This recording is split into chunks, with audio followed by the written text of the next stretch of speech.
Yes, welcome back to this 2 day seminar on sailing towards the lighthouse, revisiting the spiritual masters of Gujarat, Dada Bhagwan and Swami Sahajananda. As we all know that Nalanda University has sent a few scholars for their internship programs. Some four scholars to Vadtal Swaminarayan to study scriptures and the philosophy of Swami Sahajananda, and a few three scholars to Holistic Science Research Center to study the philosophy of Dada Bhagwan. Now, this is the final half of the 2 day seminar. I welcome all of you. Thank you very much, my YouTube friends. You have joined. Thanks a lot. We are starting. Our first session is from Miss Saipriya Mishra. She is a MA post-graduation student of Hindu Studies, Sanatan, an avid listener and inquisitive reader. She is going to speak on philosophical summary of life of Dada Bhagwan. I invite you here, Ms. Saipriya Mishra, please.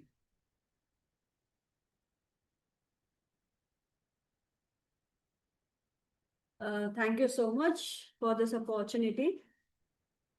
Today I'll be discussing about the philosophical summary as Sir have told, and my major focus what will be on what philosophical ideas and what spiritual backing made Dada Bhagwan Dada Bhagwan. So before beginning to this, I have there's a short story about Dada Bhagwan, in which it was about why Dada Bhagwan intentionally failed his exam. Dada Bhagwan planned his failure in a matriculation. Sorry. In the matriculation examination because he discovered that there is a secret agreement between his father and his elder brother of putting him into government service. So from very young age, he fiercely despised in the idea of dependence and being into service and serving others. So and working under a boss. So recognizing that the superiority of anybody above him would bully him and or might fire him. So he considered the current human incarnation to be immensely precious gift achieved after hard work, and he believed that spending invaluable lifetime to to threatening a under a threatening boss would render his existence entirely into meaninglessness. So furthermore, he had absolutely no greed of luxuries and fancy and the materialistic lifestyle that drive people towards the government jobs. So he firmly resolved that he would rather open a humble pan shop rather than working on the daily income basis under a boss. So this gives us an idea that what kind of thinking, even him as a teenage or a young adult, had that he loved his freedom. He loved his inner freedom. The idea of serving anybody was idea of a bondage to him. So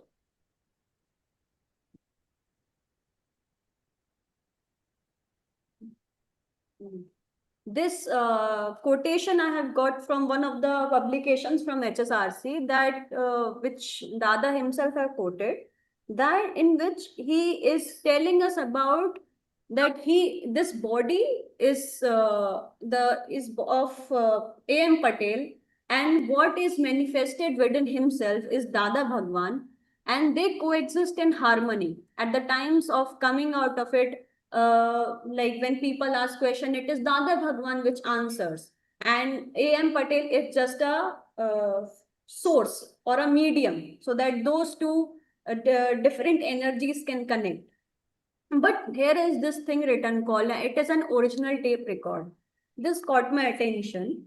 So what is this idea of this origin being a tape recorder or a mechanical tape recorder?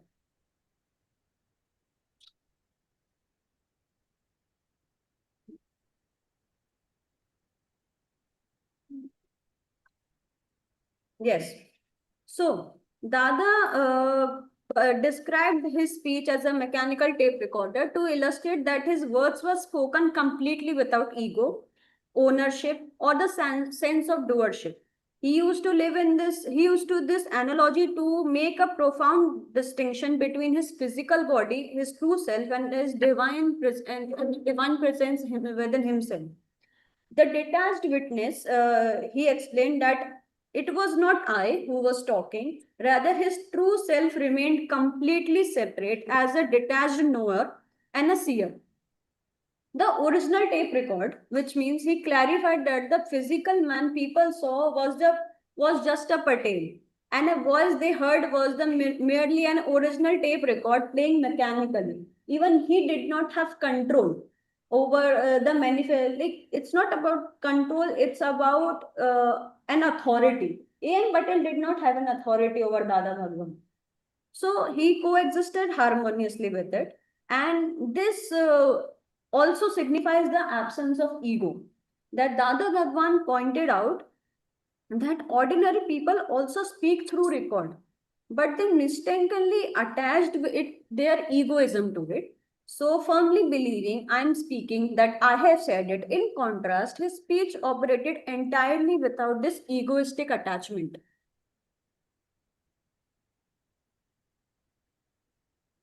So his early life was like, as we all have an idea about Dada Bhagwan, that he was already a spiritually awakened person. He had the spiritual intelligence, and because of this, he was quite different from what other peer around him.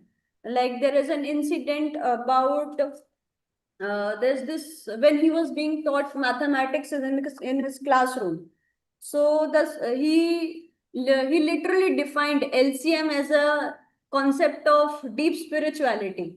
Like, LCM is just a topic for us, but it is an entire concept.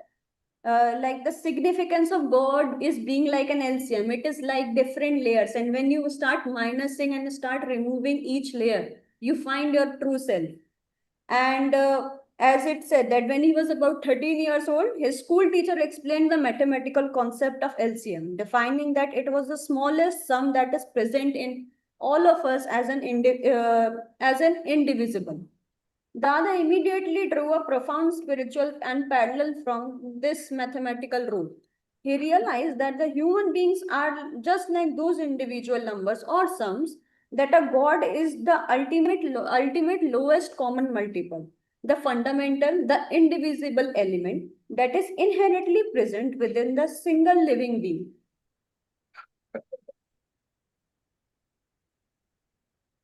So what made A.M. Patel, Dada Bhagwan, was the spontaneous realization at the Surat railway station. And though it was spontaneous but natural, it is quoted in one of his texts that it was spontaneous. It was just a snap, but it was natural and it was meant to happen. So, and he saw he did not go and search for truth. Truth came to him, and it was a mere realization when he saw the logic behind everything, the truth behind everything, the ultimate realization, and the ultimate goal, the ultimate learning.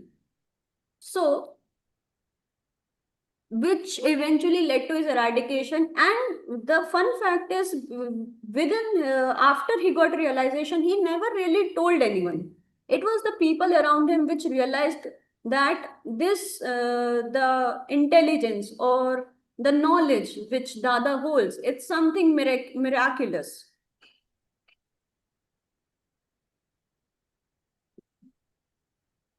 Now, one of my favorite thing that about Dada is that he was a married enlightened being.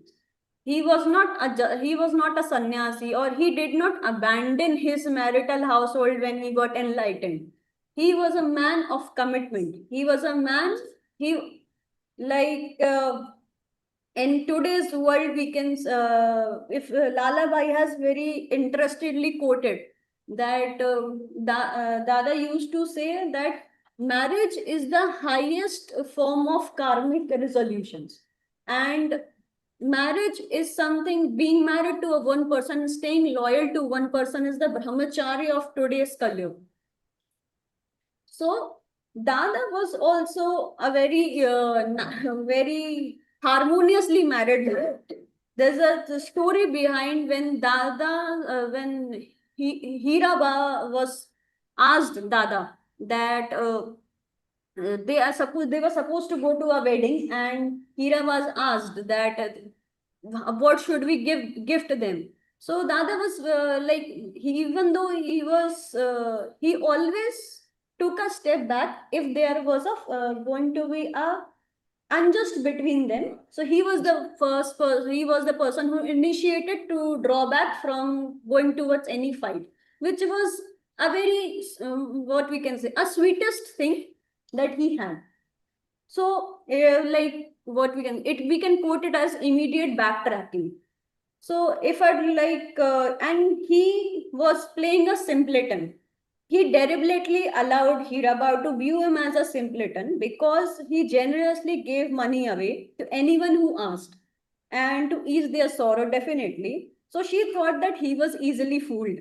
He happily accepted this label because he knew that as long as she considered him as a simple hearted, he would be judged as not guilty and innocent in her high court.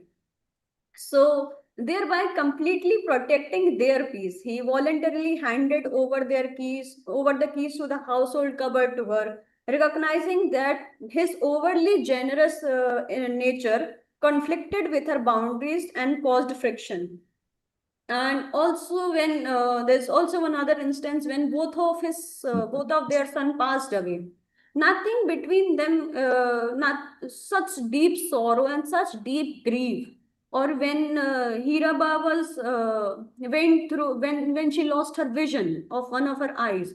Nothing of that sort made Dada uh, pulled apart, make them pulled apart, which is a very interesting to see to thing to notice that even before the other got self-realization, he was man enough, and that's what made us realize that he was spiritually awakened, because a man who because a person who has this ultimate understanding of relationships and responsibilities, and not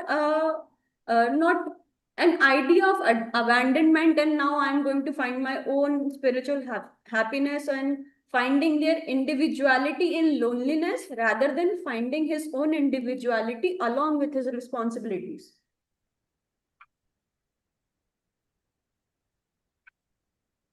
I'll skip. Okay. So the very interesting topic that we have, that 350 degrees of knowledge.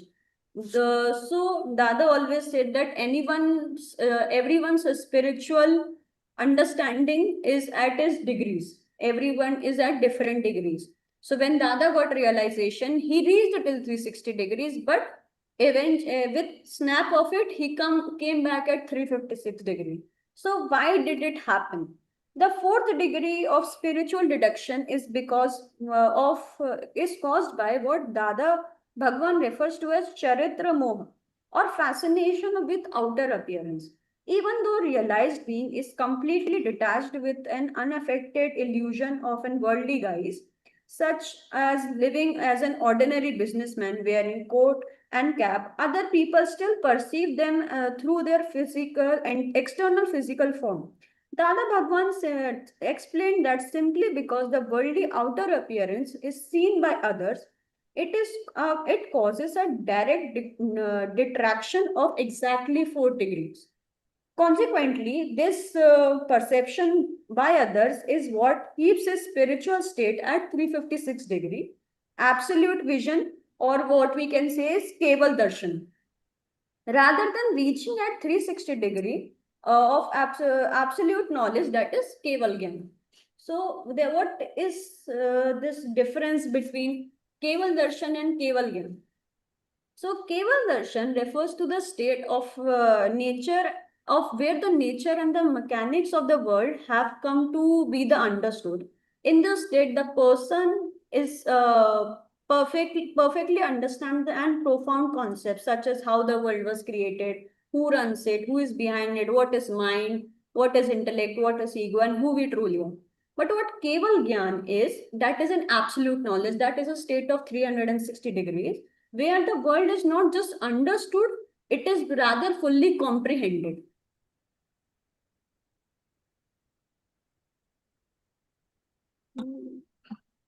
Huh. So now another concept what fully created from which we can understand the arc of Dada's life, that is Laghuttam Bhav. So Dada often used to say that Laghuttam Bhav is a state in which you have to it is a state where from which you understand the foundation of Akram Vigyan. So what is this Laghuttam Bhav? Is it a state of being low or is it a state of nothingness?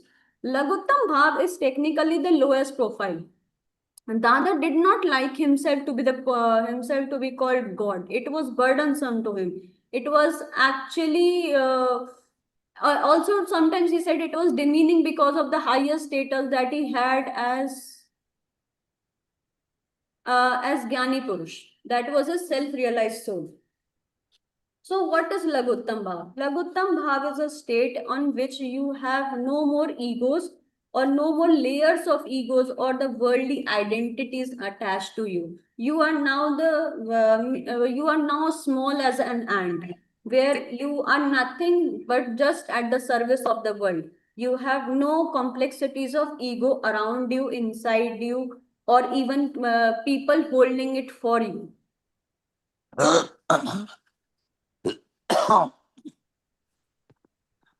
So,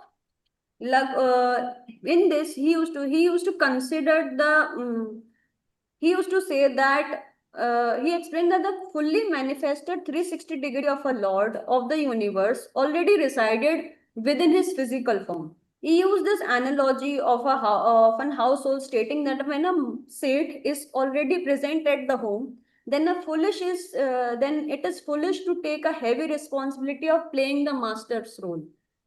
So this was his idea that even though he was a contractor, even though he had a complete life of based on materialism, of course he did not stop eating or he did not stop buying things, but his dependence on it or his identification from it never existed.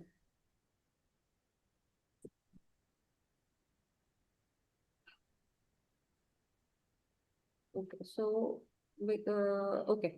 So the ultimate aim, that is the lasting happiness or the eternal bliss. Since we have arrived here, we have talked very much detailed about internal happiness and what removal of kashyas lead to.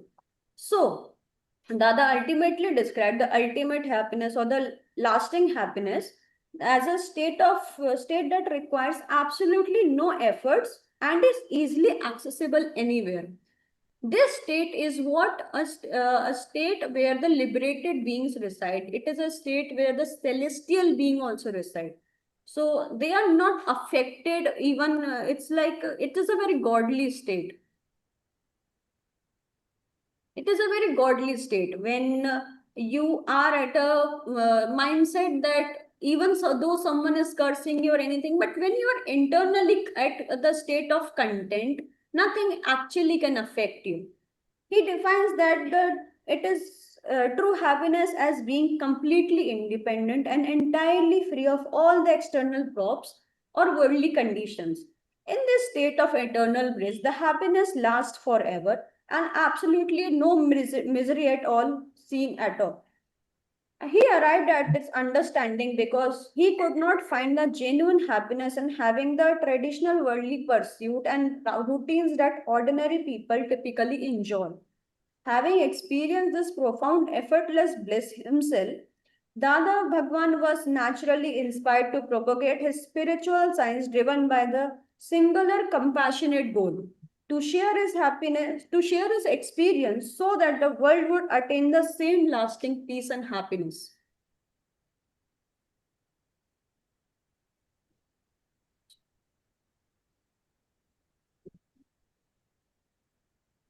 Huh. Yeah, that's why I'm skipping so many slides. Okay. So now another practical philosophy that Dada gave us, the counter pulley or avoiding conflict. It is rather one of the most interesting philosophy that Dada gave. And to understand this in a brief, I believe, to my understanding, it is the modern Feynman technique which we can understand. Like if we go in a definition wise, the counter pulley method is a practical technique. Counter pulling method is the practical technique used by Dada Bhagwan to adjust his own level of communication to match someone else's rate of comprehension, thereby avoiding frustration, conflict, and anger. So it is like a Feynman technique. When you understand something, if I know deeper topics, and if I should know them well enough, and my understanding should be, an explanation should be easier enough and simple enough that I can explain it to a 5-year-old. If I have this approach, if I have this understanding, making your concept in such a form that people with each kind of intellect are able to understand you, whether and if I'm talking to a philosopher, I should talk like a philosopher. If I'm talking to a common person, my examples and my understanding should be in such way. Now,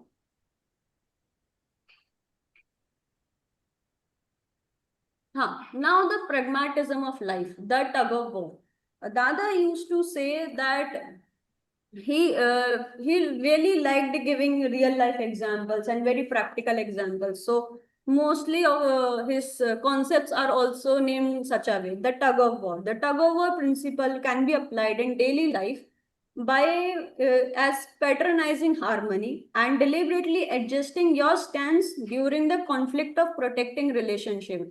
It should be a state where your purpose you shouldn't be so pulling so hard, or your purpose shouldn't be winning. It should be saving the rope and at saving the rope and not actually breaking the rope, not causing permanent knots. It is what a state of harmonious relationships.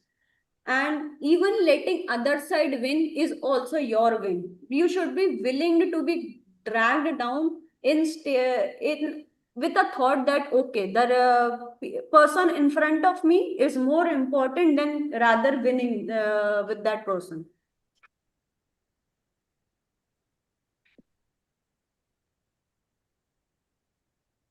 Huh. Now, because Dada being enlightened in such a manner, people asked him questions about what is before was what he was before this, and what he will be after this. So Dada like explained this is for the ultimate salvation. Dada's directed seekers that they should be devoted to Sri Mandar Swami, because he is the one who is he is that celestial being who is still existing and living in a and living in the Mahavideha Kshetra.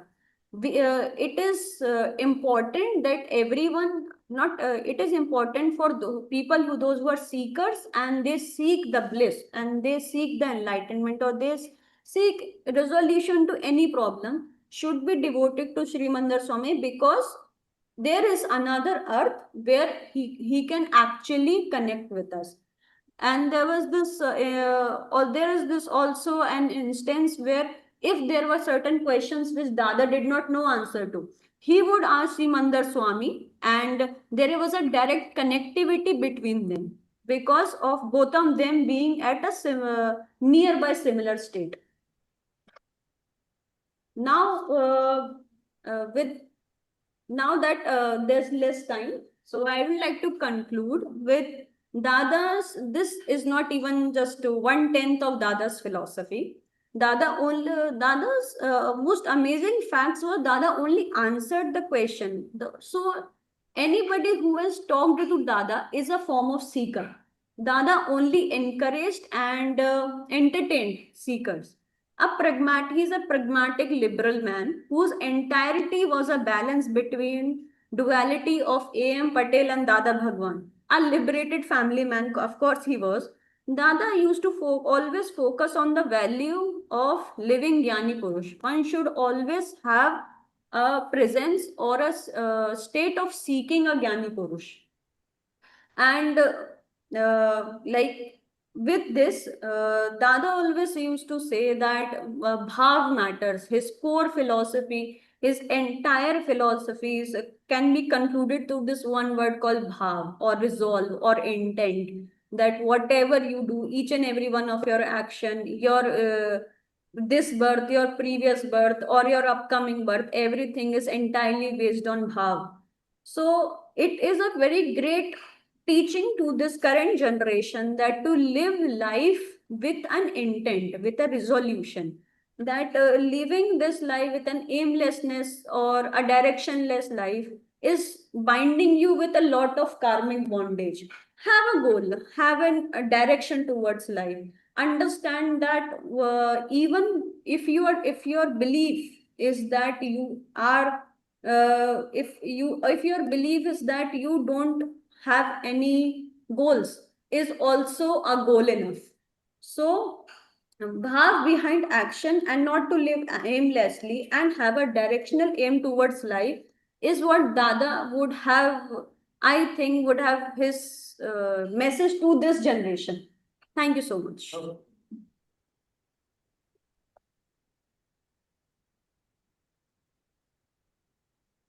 Thank you, Saipriya. And that was biography of Dada Bhagwan from a philosopher's view.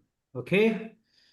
Now, before I invite the next speaker, I would like to welcome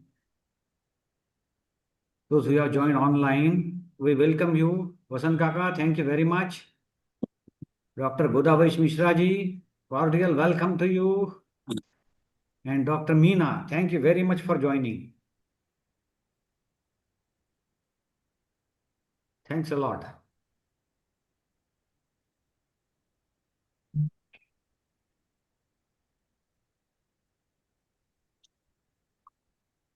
Yes, and we are also live on YouTube, and here you can meet the participants who are offline. Okay.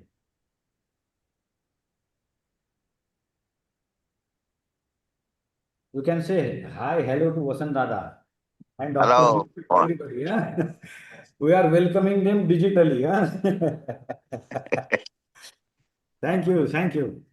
So now I request the next speaker, Rakhi Kumari ji. She is also from Nalanda University, pursuing her post-graduation in Hindu studies, that is Sanatan. And some additional feather which she has is that she is a gifted artist. Okay. So I request you, Rakhi Kumari ji. She is going to talk about social impact of Dada Bhagwan. Rakhi ji, please convey.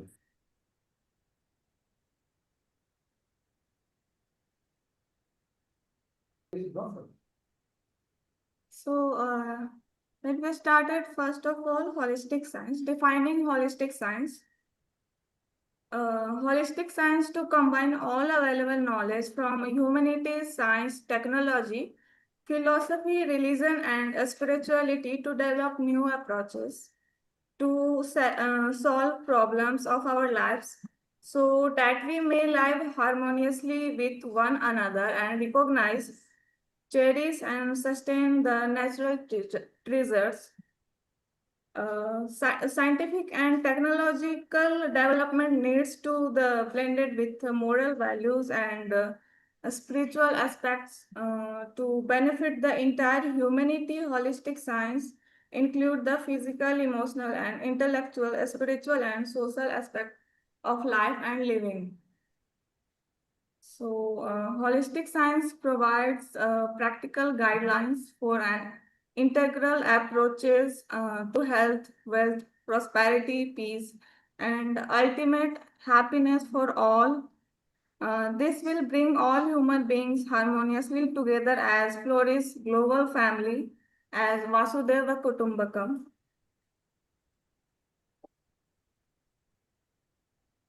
So, such sadhan is a timeless instruments advised by an enlightened being for seeking ultimate bliss. It is revealed when Dada Bhagwan was asked about his own most fruitful prayers for the modern era. And also, it is originally in Gujarati. These prayers have been translated globally to bridge the gap for modern seekers.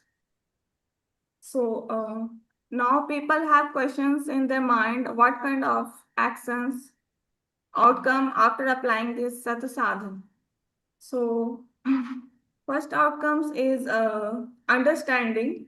You must intellectually grasp the why behind the words. It is not a magic spell, it is a logical proposition about reality. And second outcome is visualizing, that is dhyana.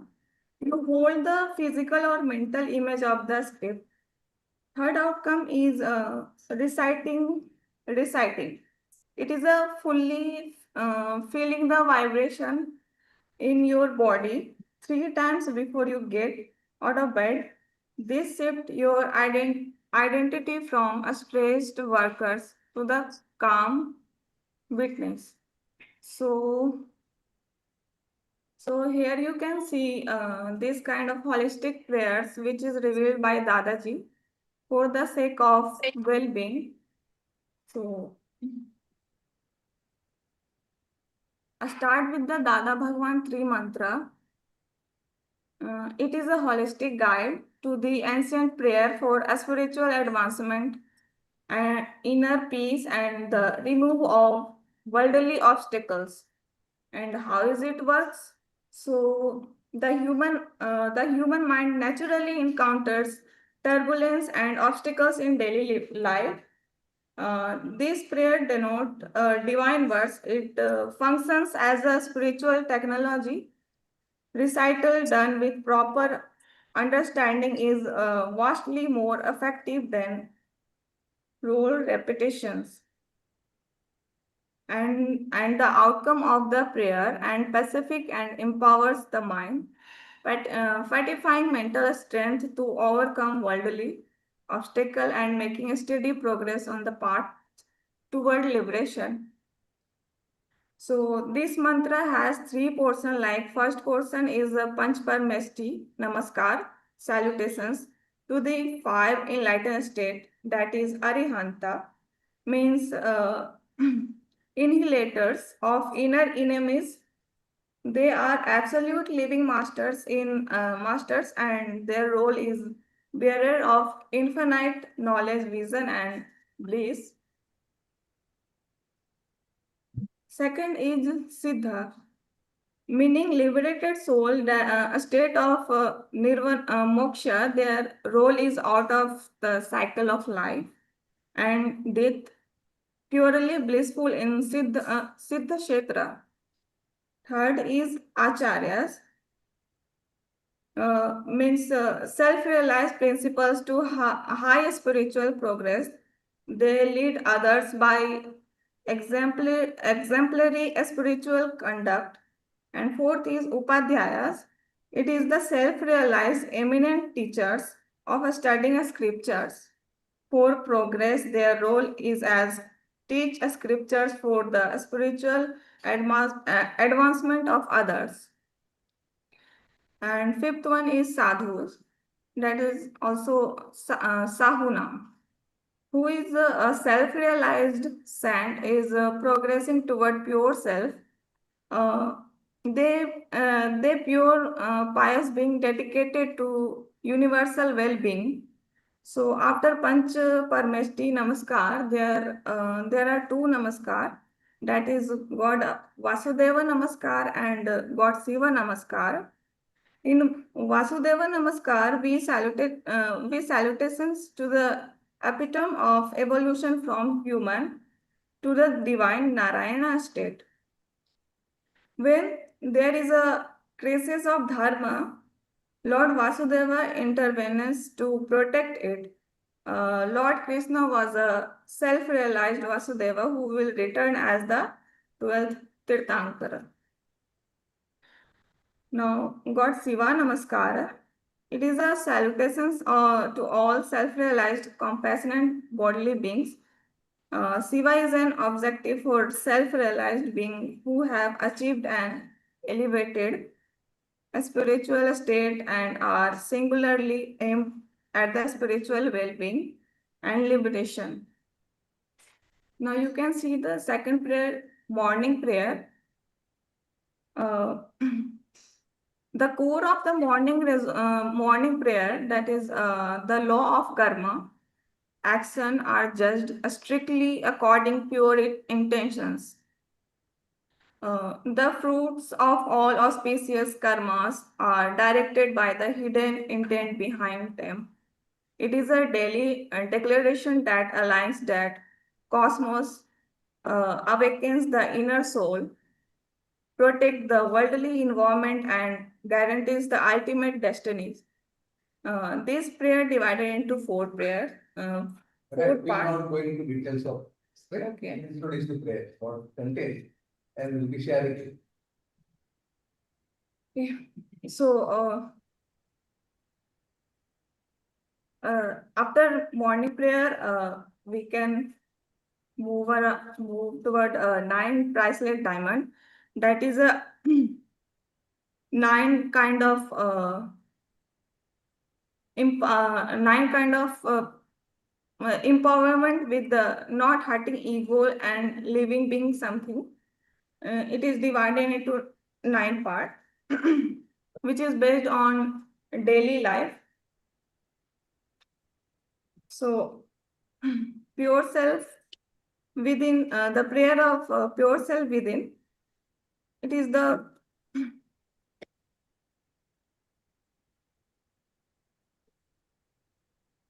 So the pure self within, it is the prayer that function as an immediate soother for the sense of guilty and bridges the gap between committing a mistake and elevating one's conduct, ensuring karmic binding are avoided while long-term behavior progress takes roots.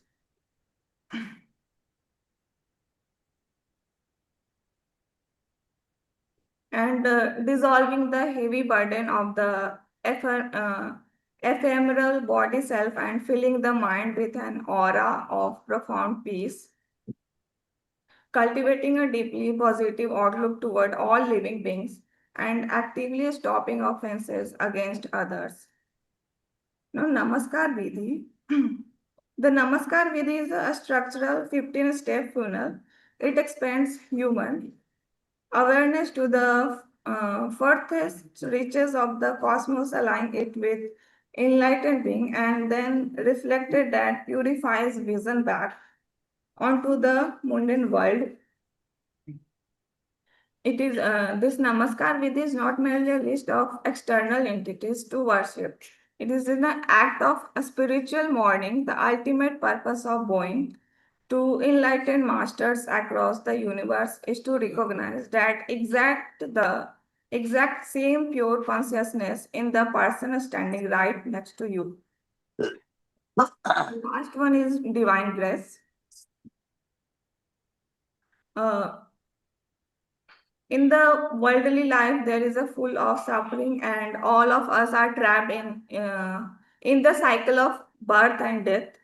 So one cannot come out and liberate oneself from the karmic cycle until one experience one's pure soul. So Dada Bhagwan has advised that although the scriptures, ritual and religious practices help one in advancing on a spiritual path, yet the ultimate goal of the self-realization can attain only through grace and guidance from an enlightened being.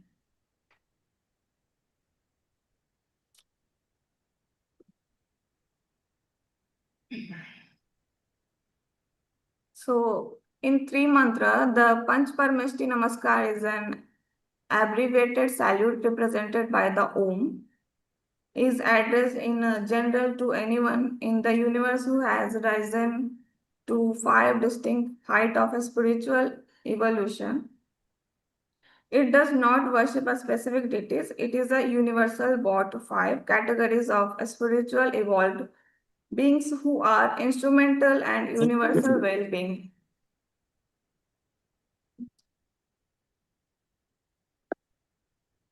Equation of reality.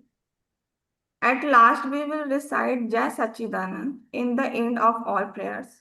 It means Jai Sat is the eternal existence.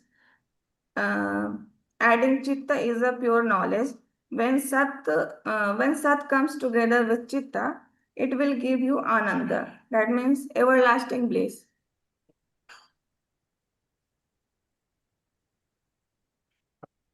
Now the participants in the sacred through HSRC mural artworks. So you can see the first image, Bhagwan Rishabh. The first Tirthankar of the current time cycle, venerated across tradition as Adam, Adinath, and Shiva. He empowered humanity by transitioning them from the primitive state to a structured civilization through 3 foundational science, that is defense, literature, and agricultural. And both sisters, daughters of Rishabh Bhagwan. First one is her name is Brahmi. She is belong from the linguistic science. And second sister, her name is Sundari. And now we say how this will help in social impact of the real topic.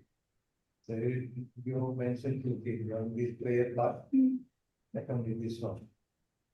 So how दादा will we भगवान ने त्रिकाल नमस्कार नमस्कार नमस्कार ही निरागी निर्विकारी सच्चिदानंद स्वरूप सजानंदी अनंत ज्ञानी अनंत दर्शी त्रयुक्त प्रकाशक शुद्ध बुद्ध चैतन्य घन स्वरूप परम ज्योति सुखधाम एवं हे वितरागी परमात्मा हूँ निश्चय निर्णय थी केवल शुद्धात्मा छु हूँ निश्चय निर्णय थी केवल शुद्धात्मा छु हूँ निश्चय निर्णय थी केवल शुद्ध Yes, it is. Good. Okay. Okay. Continue. Yes. So that what is or how do you think that let's now conclude. Say how it is making social impact, right? Yes, sir. Actually, this is a very practically dedicated, this all applied day-to-day life. So, Dada Bhagwan's every opinions and every gyans that we can apply our day-to-day life, and their prayers, that is a auspicious prayer that can remove our everyday trouble who is arises in our life, that is for a stress, depression. We can remove this kind of troubles through Dadaji's prayers, every day reciting. So these are the remedies that Yes. you scientific prayers he has given. Yes. Very good. Very good. So, and here the mural, about the mural painting, which is shows as a everyone, you can see more slide.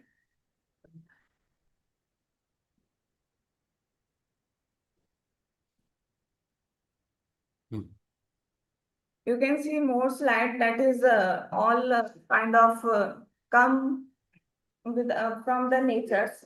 So including the symbols, that is animals as well as flowers, waters, that is all come from the natures. So we can learn from the nature also that that every being is a part of nature. Yes. So we respect all the beings Right. that is come from the natures. Correct. So So nice. Yes. So that is from my side. Thank you, sir.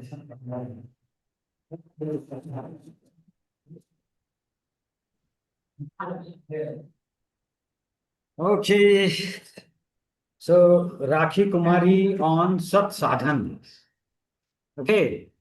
And Dadaji used to say, Sat Sadhan itself is a Kram Vijnana. Okay.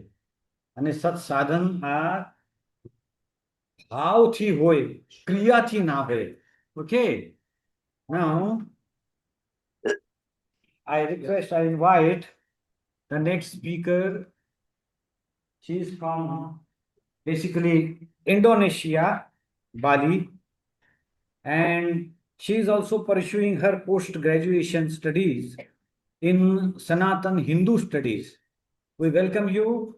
I request Gusti Ayu Sri Adriana WK. Very sweet but very long name. Will you please permit us to call you Adriana? So please, Adriana, your topic is structural philosophy of Dada Bhagwan. Okay? And here is your PowerPoint. Participant, please stick to time. Thank you. We have one more presentation and then we will turn to our today's guest session. Please, Adriana.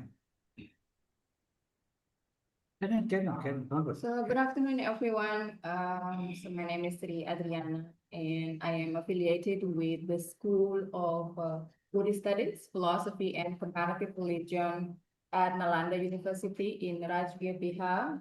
And today I'm honored to present my research on a topic that sits at the fascinating intersections of spirituality, philosophy, and practical living, which I titled A Gift from Heaven, examining the claims of Dada Bhagwan Sakram Vigyan as a spiritual science. Yes. And this research has been made possible in association with the Holistic Science Research Center in Surat, Gujarat. And I'm deeply also grateful to our Dean, Professor Saipriya Mishra, for facilitating this connection. And let me take you through what I discovered. Still working.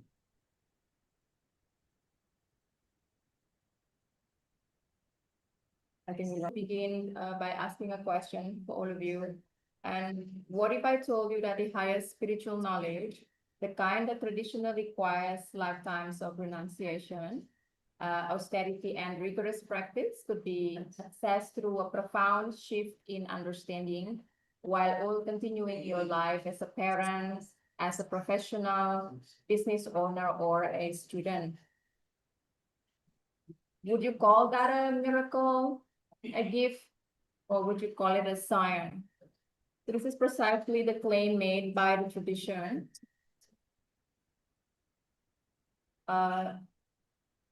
This is precisely the claim made by the traditions that I'm studying, and this paradox between grace and miracle, between gift and sign, is the heart of this presupposition. So for the thousands of followers of Dada Bhagwan, the experience is deeply personal and devotional.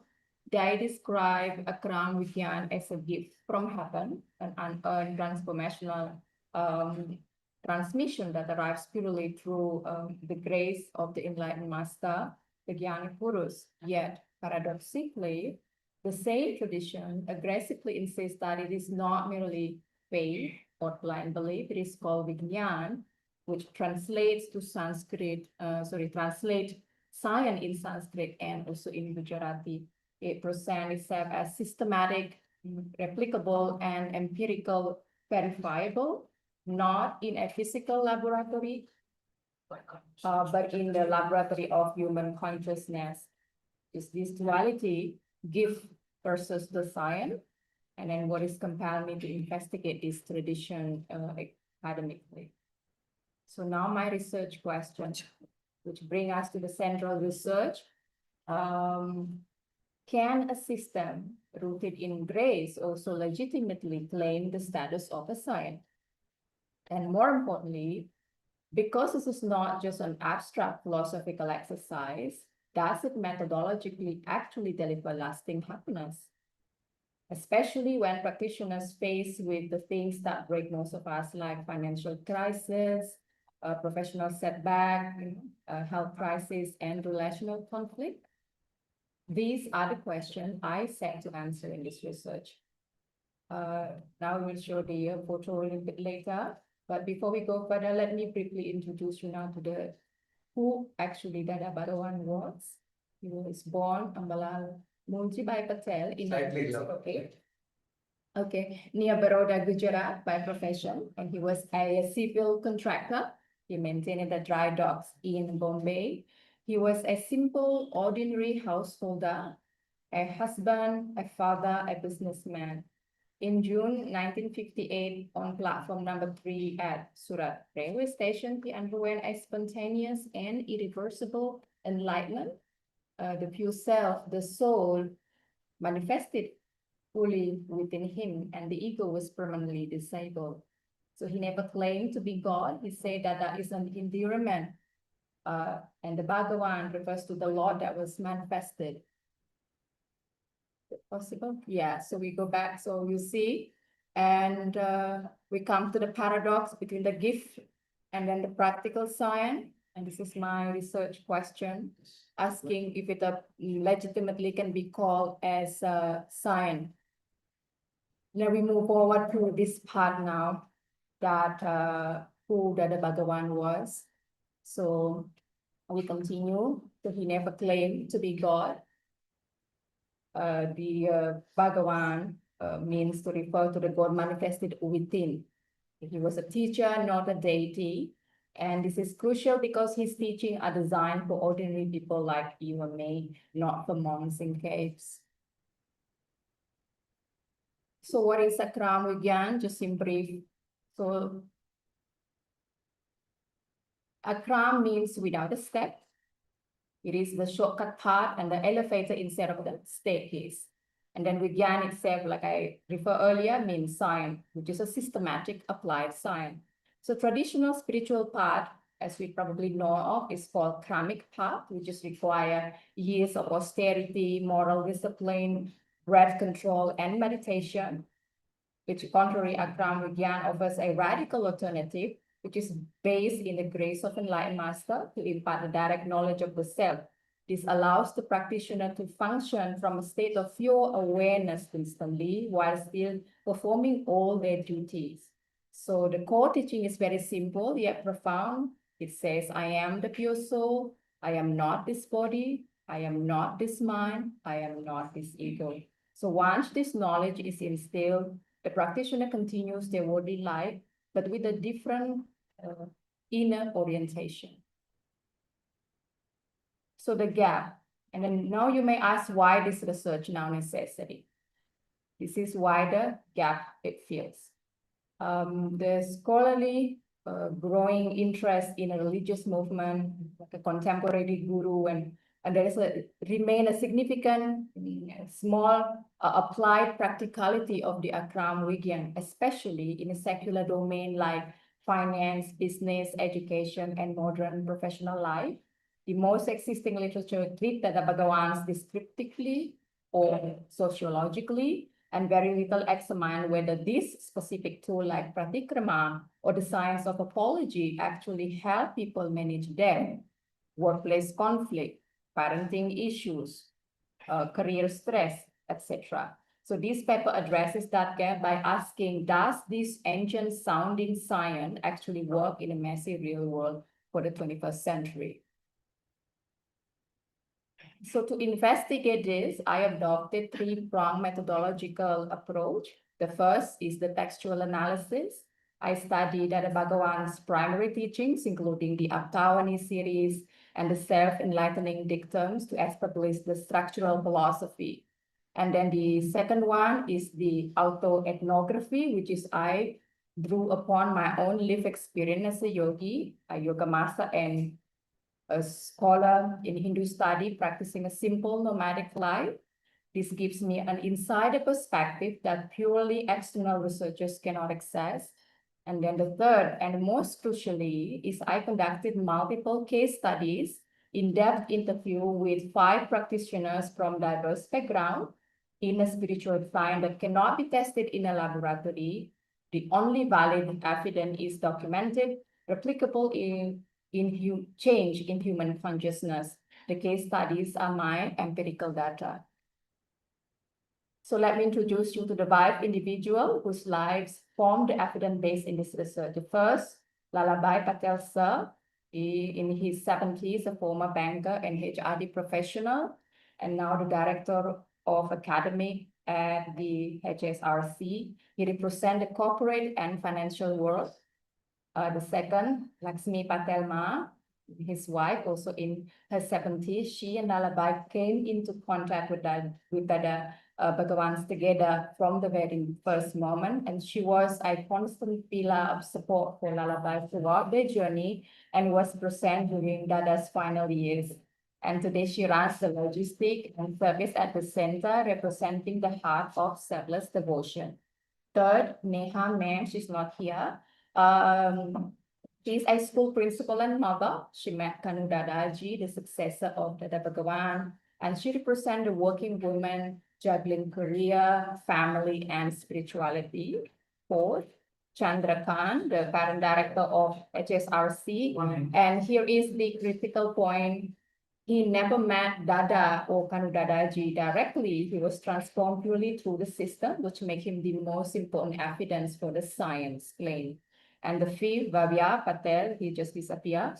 Lalabhai and Lakshmi's grandson, a college student in his final year. He represents the youngest generation trying to navigate modern youth culture with this ancient teaching. So what did I find? First and most importantly is pratikrama. So this is the 3-step science of apology.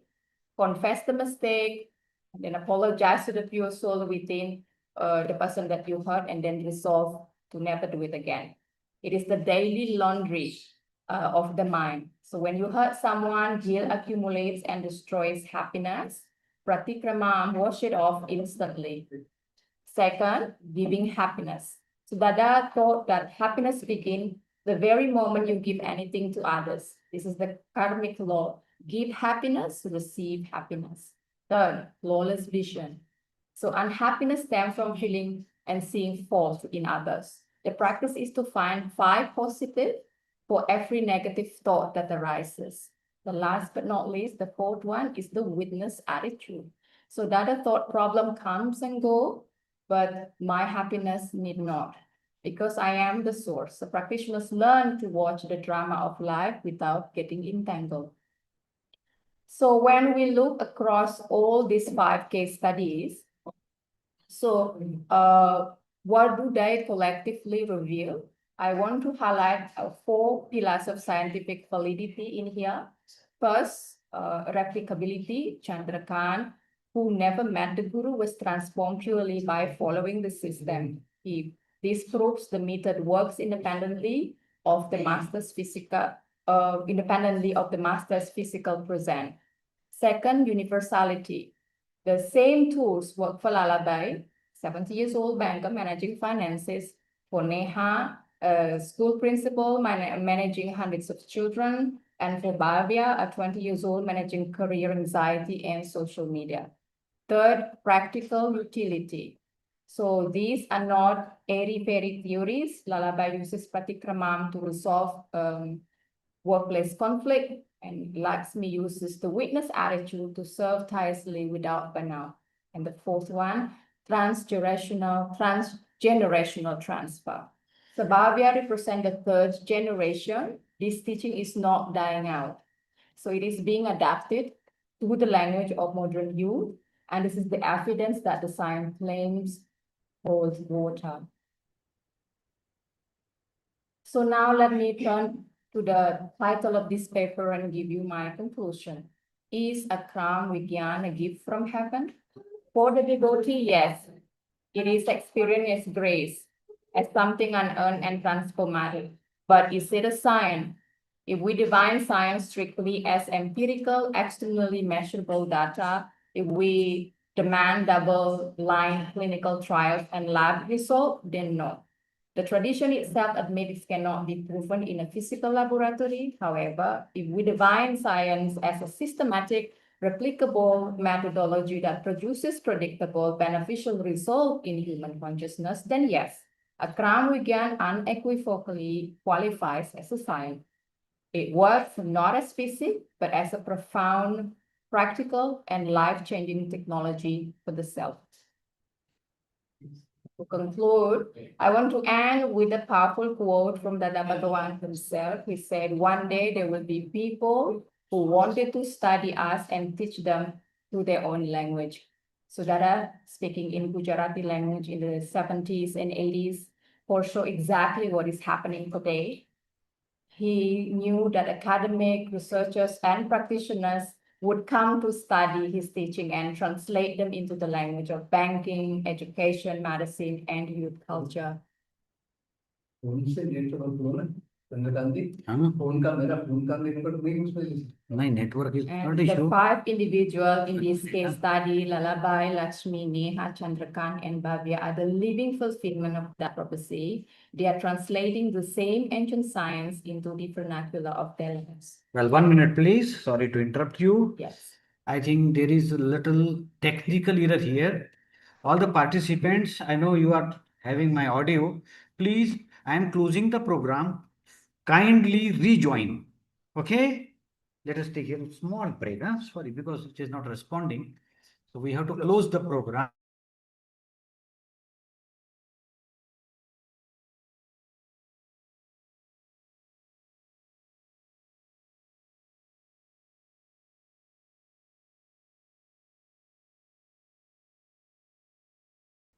No issue. will request Jani sir to. Yes, yes. Right? Is there already? Welcome Jani Saheb, thank you very much for joining. हमारा परम सौभाग्य है कि हमारे साथ इस seminar में सागर university के माननीय फॉर्मर वाइस चांसलर और श्री स्वामी नारायण अनुसंधान केंद्र के डायरेक्टर साहब ऑनरेबल डॉक्टर बलवंतराय जानी साहब हमारे साथ जुड़े हैं। हम सादर प्रणाम करते हुए उन्हें आमंत्रित करते हैं कि वे अपने विचार रखें और इस सेमिनार का जो की नोट एड्रेस जिसको हम कह सकते हैं वो हमें प्रदान करें। यानी साहब पधारिए। धन्यवाद। मैं तो किसी का चल रहा है उनका सुनना चाहता था तो थोड़ी देरी हो गई जुड़ने में। ठीक है ठीक है। अच्छा, मैं हिंदी में बात करूं या गुजराती में या अंग्रेजी में? हिंदी हिंदी अंग्रेजी ठीक रहेगा। हिंदी या अंग्रेजी दोनों मिक्स भी चल। अच्छा, बहुत अच्छा रहा आपका सानिध्य मिला। आपके साथ मिलने का तो अवसर होगा कभी अवश्य। बहुत बाहर रहता हूं तो ये रह जाता है, लेकिन प्रोफेसर गोदावरी ने मुझे बताया और वसंत भाई का भी फोन आया और आपकी ओर से भी ये सब आ गया। तो ये होलिस्टिक जो रिसर्च सेंटर है ये बहुत बड़ी बात है। उसके नालंदा यूनिवर्सिटी के फिलोसॉफी डिपार्टमेंट के साथ आपने जो ये इंटरेक्शन रखा है ये अपने आप विषय से बहुत मूल्यवान है। कंटेम्पररी फिलोसॉफी, कंटेम्पररी आइडियोलॉजी और कंटेम्पररी स्पिरिचुअल जो एनवायरनमेंट है, एटमॉस्फेयर है, उसके बारे में सोचना हम आरंभ करें तो हमें ये दादा भगवान का अनुसंधान सोचना चाहिए। ये दादा भगवान का हमें संपर्क हुआ, प्रत्यक्ष हुए, उनके कंटेम्पररी हुए। आप लोग लाल भाई, ये जो वसंत भाई, तरुलता बेन, कनु दादा, राधा कृष्णन, ये बहुत बड़ी बात है। ये विषय अपने आप बहुत बड़ा गूढ़ है और गुह्य है। दो बात मेरे सामने है। दादा भगवान की फिलोसॉफी, अक्रम विज्ञान की विभावना, मेरे बहुत करीब दोस्त राधेश्याम शर्मा, बड़े साहित्यकार सारस्वत थे, उनके साथ मिलना होता था। कभी कभी मुझे वो मैगजीन भी भेजते थे, और हम जब मिले तब अक्रम विज्ञान के बारे में बात होती थी।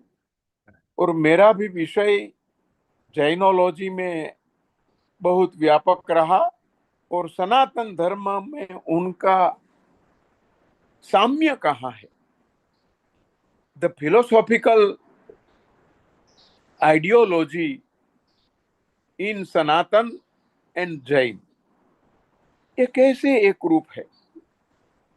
श्रीमद राजचंद्र हम जानते हैं 1867, 1867, 1901 तक रहे। और उसके बाद कांजी स्वामी आए, 1890 से 1980 तक रहे। हमारे दादा भगवान 1908 से आए। कांजी स्वामी के समकालीन भी रहे वो। कुंद कुंदाचार्य की विभावना हम बहुत समय से सोच रहे थे, तो कांजी स्वामी की विभावना समय सार कुंद कुंदाचार्य की, श्रीमद का वचनामृत और पत्र और आत्मसिद्धि शास्त्र में से मिलता हुआ कंसेप्ट हमें सनातन की ओर खींचता है। तो ये खींचतान में सबसे बड़ा मार्गदर्शन मिला दादा भगवान की ओर से।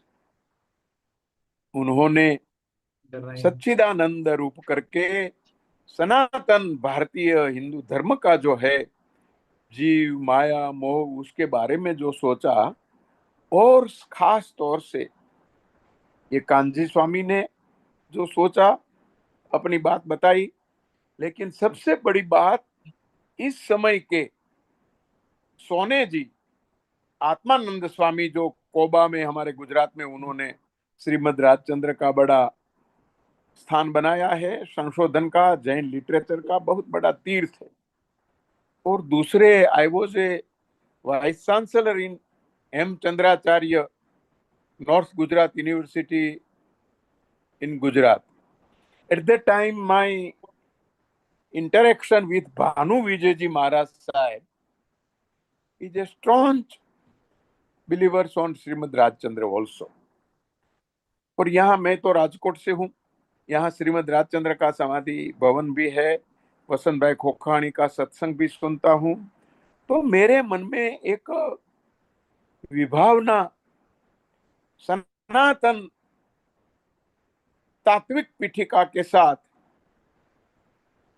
जैन तात्विक पीठिका कहाँ जुड़ती है, और इनमें उनका अर्थघटन जब मैंने पढ़ा, ये वसंत भाई का संपादन में से पढ़ा, और ये लाल भाई ने जो किताब हमें उपलब्ध कराई, श्रीमद राजचंद्र के बारे में जो सत्संग रहा, ये बहुत परिशुद्ध रूप से वचनामृत से बिल्कुल उनका मेलजोल है।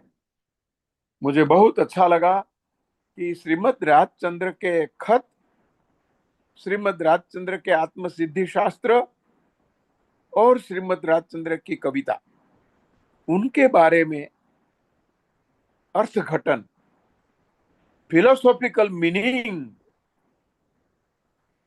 philosophical ideology revealed from Shrimad Rajchandra text है। हमारे दादा भगवान की कही हुई फिलसूफी में जो हमें प्राप्त हुआ, यह सत्संग प्राप्त हुआ दादा भगवान का 1982 से 1987 तक का जो सत्संग है, कनु दादा ने, तरुणता बेन ने, जिन्होंने प्रश्न पूछे और उनका जवाब दिया मुमुक्षु को, ये पढ़कर पता लगता है। और तीसरी किताब मैंने पढ़ी, ये बहुत बड़ी किताब है, ज्ञान विज्ञान संवाद। ये भी बहुत बड़ी बात है। तो how the science, how the philosophy, how the concept of Jainology is very much near philosophically, very much। देखो कर्म का सिद्धांत, और दादा भगवान क्या कहते हैं, श्रीमद राजचंद्र का अर्थघटन पहली बार, मुझे तो लगा पहली बार रियल मीनिंग जो गांधी जी के मन में था, किशोरलाल मशरूवाला को भी ये ठीक लगा था। वाई? किशोरलाल मशरूवाला वो जो registrar, CEO of Gujarat Vidyapith, वो स्वामी नारायणी थे। और ये श्रीमद राजचंद्र के प्रबोधन से उन्होंने जो सत्य, अहिंसा, चोरी न करवी, ये कुछ व्रत दिखाए, ये व्रत की संलग्नता श्रीमद राजचंद्र से है, स्वामी नारायण से, और मैं कहूंगा दादा भगवान से है। दादा भगवान आफ्टर गांधी जी है, सही बात है। उनका पीरियड तो 1908 से 1988 तक है, लेकिन 1908 में 1980 तक तो वो थे हमारे कांजी स्वामी, कुंद कुंदाचार्य, समय सार की बात कहने वाले। और उसी समय सोने जी, भानु विजय जी का भी राजचंद्र पर का ज्ञान प्रसारित हो रहा है। Rajchandra is very much relevant. ये कैसे लगता है, ये जब हम किताब सुनते हैं, ये पढ़ते हैं, श्रीमद राजचंद्र वचनामृत स्वाध्याय सत्संग से पता लगता है कि दादा भगवान ने अपनी आत्मा के आवाज से समझ लिया, पा लिया कि मुझे उनके बारे में क्या कहना है, मैं क्या, वो बिल्कुल ठीक से बता रहे हैं। उन्होंने श्रीमद गाथा जो है, આગળ જ્ઞાની થઈ ગયા, વર્તમાનમાં હોય, થાશે કાળ ભવિષ્યમાં, માર્ગ ભેદ નહીં હોય। ये जो થઈ गया था, तो बिल्कुल, અને वो कहते भी है कि राजचंद्र होते तो मैंने उसको अपना गुरु माना। तो उनका, उनकी फिलोसॉफी के साथ रिलेवेंट जो है, श्रीमद राजचंद्र का जो कंसेप्ट है, वो क्लियर हुआ, अनक्लियर हुआ है मेरा कहना नहीं है, अनफोल्ड हुआ ये भी कहना नहीं था, लेकिन उन्होंने फिलोसॉफिकली अपनी प्रज्ञा से, अपना उनके साथ तार से जो उत्तर दिए हैं सब, ये मेरे ख्याल से बहुत बहुत रिलेवेंट है, बहुत है। एक मैंने खास तो नोंदगत है उसकी उत्पत्ति, उसका कारण ये क्या है। वचनामृत में भी स्वामी नारायण कहते थे, तो ये स्वामी नारायण का वचनामृत और दादा भगवान का डायलॉग, संवाद, व्यक्ति के साथ बात करते हैं, और मनुष्य रूप लेकर, मानव देहधारी होकर ईश्वर के रूप में हमारे सामने आने वाला आ गया, रहा, वो दादा भगवान है। ये कह रहे हैं, उसके अनुसार हम सोचे तो कितना उनके साथ मिलता जुलता है। देखो, भगवान स्वामी नारायण ने कहा, जो दादा भगवान भी बोलते हैं, कहते हैं कि क्या कहते हैं कि ये समाधि क्या है, समाधि कैसे लगती है, समाधि किसको कहा जाए, और उनका अर्थ क्या है, ये जो बताते हैं, उस पर से पता लगता है कि समाधि समाधि का प्रचलन सहजानंद स्वामी ने अपने ईश्वरीय तत्व, अपनी परमात्मा स्वरूप बताने के लिए, और उन्होंने भी समाधि का नाम भी दिया है, अकर्मण्य बन जाओ, कुछ विचार न हो, ये जो बात बताई ये उनके साथ मिलती, बिल्कुल मिलती जुलती है। और कह रहे हैं उन्होंने जो बताया है वो आगे भी बताते हैं। ये एक वचन में कहते हैं, वो मैं पढ़ना चाहता हूँ। गुजराती में है वचनामृत तो पूरा, वो बिल्कुल आत्मनिष्ठा की बात। उनके जो सत्संग कराते हैं वो भी उनको छोड़ते नहीं है, लेकिन मुझे जितना रिलेवेंस, जितनी प्रस्तुतता दादा भगवान को समझने वाले ये वसंत भाई, तरुलता बेन, कनु दादा और ये राधा कृष्णन, ये सब के डायलॉग से जो मिला है वो रियल फिलोसॉफी है। उनकी अधिकृतता, मेरा टाइटल तो ये है, authenticity, authority and authorship of दादा भगवान फ्रॉम श्रीमद राजचंद्र वचनामृत, दादा भगवान अमेरिका यात्रा सत्संग और ये ज्ञान विज्ञान संवाद। The authenticity of the philosophy revealed from these three books. I should say, this type of philosophy revealed from Vachanamrut of Sri Sahajanand Swami.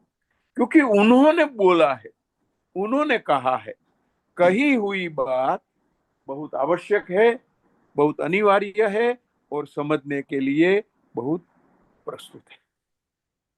मुझे बहुत अच्छा लगा। तो ये आत्मा प्रतीति की बात सहजानंद स्वामी ने एक दृष्टांत देकर कहा, जेम नदी तरवी होय तो ત્યાં જેને તરતા આવડતું હોય એ તરી જાય, સમુદ્ર તરવો હોય તો તરતા આવડતું હોય એ પણ એમાં ન જાય, એ વહાણની રાહ જોવે. તો પછી કે છે આત્મનિષ્ઠા વાળો હોય તે તરી જાય, અને આત્મનિષ્ઠા હોય છતાં, આવડત હોય છતાં આત્મનિષ્ઠાને કારણે કઈ કમાવતું નથી. તો આત્મનિષ્ઠાનો વ્યક્તિ ઉપર શું પ્રભાવ છે એ જ વાત દાદા ભગવાને સત્સંગની અંદર, અમેરિકાના સત્સંગની અંદર દાદાને પ્રશ્ન કર્યો છે, અને પ્રશ્નના જવાબમાં એ જવાબમાં કહે છે આ જ વાત છે, यही बात है, लेकिन लक्ष्य कही है, ज्ञान जो लिया है हमने, ये आत्म सिद्धि की बात है, आत्म साक्षात्कार की बात है। तो उनकी बात में वो बता रहे हैं, वो मुझे बहुत बहुत प्रभावी लगा है। वो कह रहे हैं, उनको प्रश्न किया था कि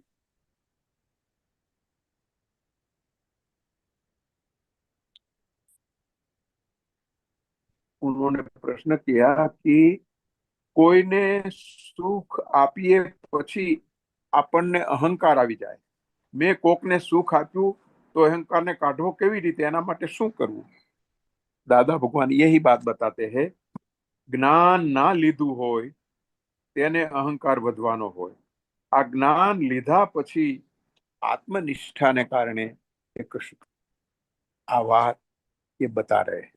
मुझे वचनामृत की बातें, शिक्षा पत्र की बातें और साथ ही साथ श्रीमद राजचंद्र का उन्होंने जो अर्थघटन किया है वो मेरे ख्याल से सही मायने में श्रीमद राजचंद्र, उन्होंने जो अनफोल्ड था वो फोल्ड कर दिया। आत्मसिद्धि शास्त्र में क्या मीनिंग है, पत्र में से क्या पनपता है और उनकी कविता में से क्या मिलता है, ये बात बताया है। श्रीमद राजचंद्र उनके पहले बहुत हो गए, वैसे तो सहजानंद के पूर्व हो गए।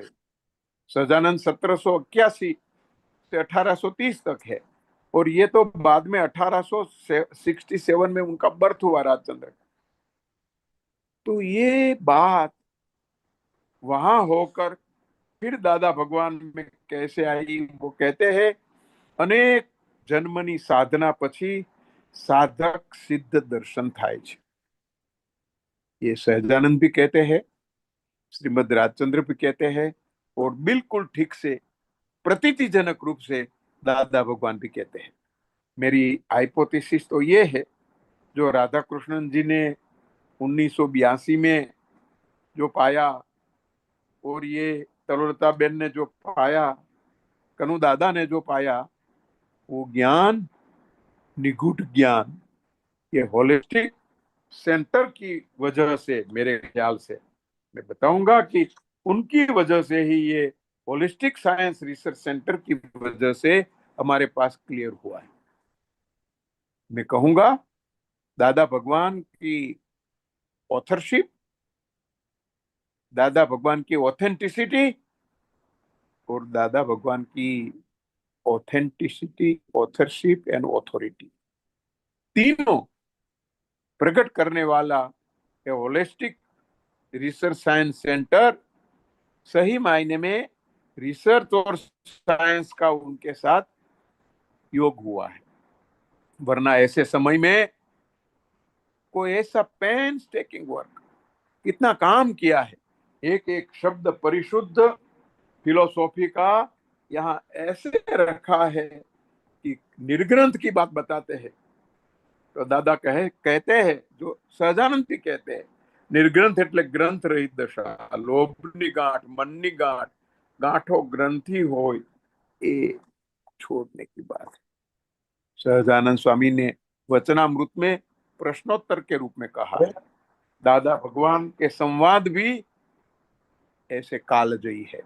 The universal truth revealed from his dialogue, ये सनातन सत्य, कालजयी सत्य, दादा भगवान की वाणी प्रवाह की एक श्रृंखला हमारे सामने आई।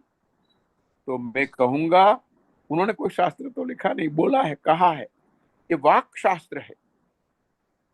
रेटोरिक्स, प्लेटो, एरिस्टोटल यही था। हमारे भी कहा, उपदेश दिया, कहाँ दिया? युद्ध भूमि में। ये भी युद्ध भवन काल में दादा भगवान की उपस्थिति और उनको रियलाइजेशन जो हुआ, आत्म साक्षात्कार हुआ, आत्म साक्षात्कार की प्रतीति कराने वाला ये साहित्य मुझे सही मायने में दादा भगवान के माध्यम से जैन दर्शन, श्रीमद दर्शन कितना सनातन तात्विक पीठिका से संलग्न है, ये पता चलता है।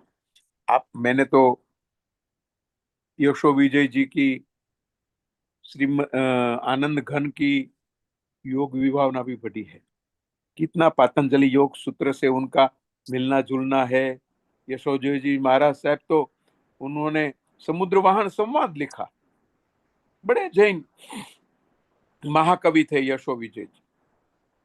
तो ये सब फिलोसॉफिकल मीनिंग का सही अर्थघटन आनंद घन के बाद, ये यशो विजय जी के बाद, श्रीमद राजचंद्र के बाद हमारे सामने आता है, कांजी स्वामी की ओर से और ये दादा भगवान की ओर से।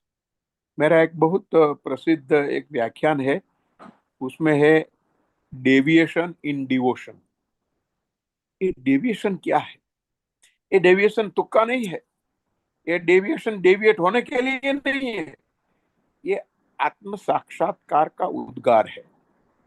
इसलिए तो सब मानते हैं उनको। डेविएटेड की टीका होती है, यहाँ डेविएशन धर्म में उनकी टीका नहीं होती है। एकांजी स्वामी ने कहा, श्रीमद ने कहा, दादा भगवान ने कहा, सोने जी ने कहा, भानु विजय जी महाराज साहब ने कहा, ये बात मेरे ख्याल से, मेरे मन से कालजयी सत्य है।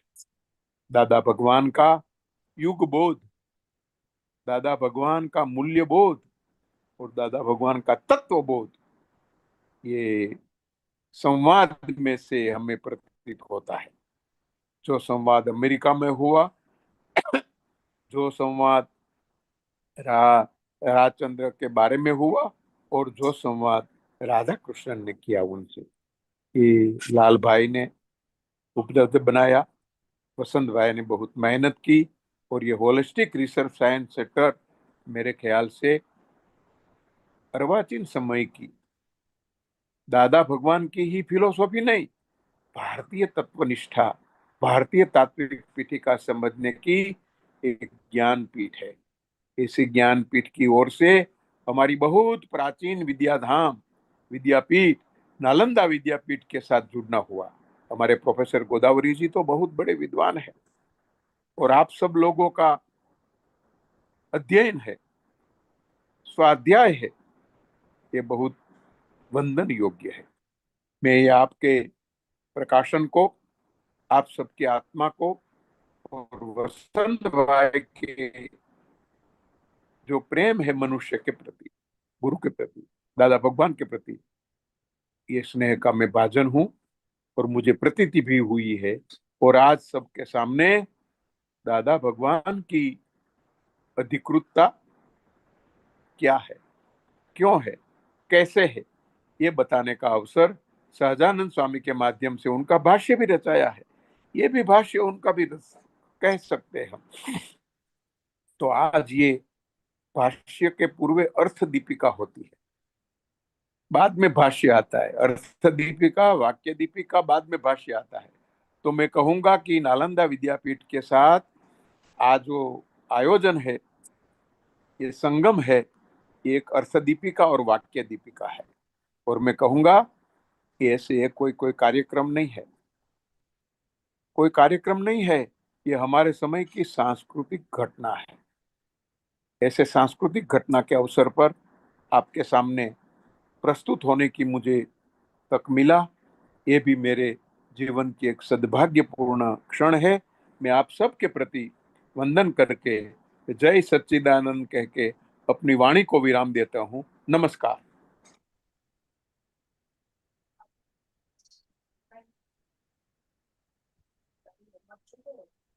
बहुत बहुत धन्यवाद डॉक्टर बलवंतराय जानी साहेब। हम आपके बहुत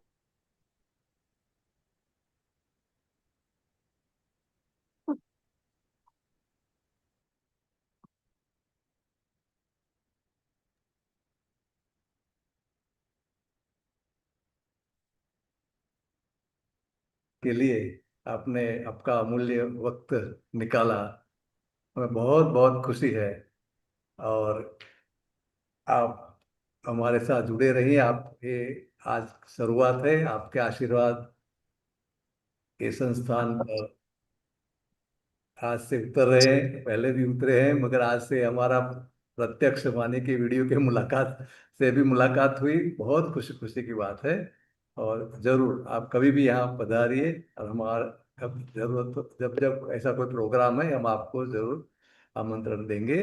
और बहुत बहुत धन्यवाद sir, thank you very much. मैं भी स्वामीनारायण गुरुकुल का विद्यार्थी हूँ, मैं 2 साल पढ़ा हूँ। तो अच्छा स्वामीनारायण संप्रदाय मणिनगर, मुक्त जीवन दास जी महाराज, अच्छा, उन्होंने हाँ वो बापा, हाँ बिल्कुल बिल्कुल बिल्कुल, हमें उनके कॉलेज भी है। तो उन्होंने हमें 69-70 में पढ़ाया, और हमारे पर बहुत उपकार है। अच्छा बाप रे, ऐसे ये जैसे वहाँ आपने बताया। कांतिलाल आचार्य प्रोफेसर थे। हाँ, उसके पहले पंड्या साहब थे। मैं हाँ पहला पंड्या थे, बाद में कांतिलाल आचार्य आए। स्वामीनारायण हाई स्कूल का मैं पहला विद्यार्थी था, SS। अच्छा, वाह वाह वाह हाँ वाह, जी। तो बहुत अच्छा लगा। आपसे मिलकर बहुत खुशी हुई। लाल भाई, सही अर्थ में आपने जो ये किताब एडिट की है, ये खास तो राजचंद्र वाली, हाँ जी। बहुत बहुत बहुत आपने बड़ा कार्य किया है। और मैंने देखा उनकी वाक्य रचना, उनके ये आपने जो रिकॉर्डिंग सुनकर बिल्कुल ठीक करके ये बता दिया है, ये बहुत बढ़िया बात है। श्रीमद् राजचंद्र की फिलोसॉफी सही मायने में हमारे सामने आई। आज श्रीमद् राजचंद्र का इतना मार्केटिंग हो रहा है, इतना कॉरपोरेट बन गया है ये, ये नहीं है। नहीं है, नहीं है। द कॉर्पोरेट लुक जो मिल गया है श्रीमद को आज, ये मुझे पसंद भी नहीं है। हमने सोने जी को सुना है, हमने भानु विजय जी महाराज साहब वहां थे पाटन के नजदीक तो मिलते थे, लेकिन आज जो उनको कॉर्पोरेट ये मिल गया है रूप, ये हमें पसंद नहीं है। ये हमारी सादगी, हमारी सरलता को संभव, लेकिन राजचंद्र की फिलोसॉफी को बहुत सही मायने में वो मानते थे, वो इस किताब के माध्यम से हमें मिला। और मशरू वाला भी ये मानते थे। और गांधी जी पर कई लोग बोलते हैं स्वामीनारायण का प्रभाव है, क्यों है कि मशरू वाला वो 10 स्वामी नारायणी, और ये जो श्रीमद का उपदेश, स्वामीनारायण का उपदेश जहां मेल होता था, ये सब बातें यहाँ आई है। तो ये अच्छा हुआ आपके साथ, कभी मैं आऊंगा, अवश्य आपके साथ बैठूंगा सर। तो बहुत बहुत धन्यवाद। धन्यवाद। आप आशीर्वाद दीजिए। धन्यवाद सर। कार्य करते रहे। वसंत भाई को मेरा प्रणाम बोलना। जुड़े हैं, देख रहे हैं, सुन रहे हैं। वो भी आपको सुन रहे हैं। अच्छा, वाह वाह वाह। हमारी बात से जुड़े हैं वसंत काका। अभी जय तो सच्चिदानंद। रात्रि का समय होगा, फिर भी वो जुड़े हैं, उनके लिए हाँ, रात्रि के हाँ जी। एक जय सच्चिदानंद, जय सच्चिदानंद। जय सच्चिदानंद, जय सच्चिदानंद। खूब खूब आभार साहब। हाँ जी, धन्यवाद। धन्यवाद। हेलो भाई, नमस्ते। मिश्रा जी नमस्कार। गोदावरी जी, वाह वाह गोदावरी, हाँ, अरे वाह वाह। आप आए, हमारे बड़ी सौभाग्य है ये कि आप आए और ये हमारे छात्रों। नालंदा में, नालंदा के साथ होलिस्टिक साइंस रिसर्च का मिलना एक सांस्कृतिक घटना है। आपके साथ भी मिला है। हाँ बिल्कुल आपका बिल्कुल स्टूडेंट बिल्कुल। भी यहाँ आए हैं। अरे वाह वाह। हाँ गोदावरी जी, आपके पास जो स्टूडेंट हमने रखा है वो स्टूडेंट भी यहाँ मिले। अच्छा, वाह वाह, अवश्य वो स्टूडेंट आने आपके साथ वाले भी हैं। करेंगे ना, आपके साथ तो अगला सेमिस्टर हो, सेमिनार हाँ होगा वहाँ पर। हाँ, ये हिंदू स्टडीज वाले स्टूडेंट भी आने वाले हैं। आगे आगे आपके पास आगे यहाँ पर भी आए हैं वो अच्छा 2 रहा। दिन के लिए। हाँ, अच्छा रहा। Okay. The merging of very vast oceans together. It was just a huge experience. Huh? We express our heartful gratitude to Jani Sahib, Mishra Sahib, to make this possible. Huh? Lala Sahib, thanks a lot to you also. So let us resume. Adriana, please conclude your presentation, and later we will have a presentation from Vaskar. So Adriana, you please come.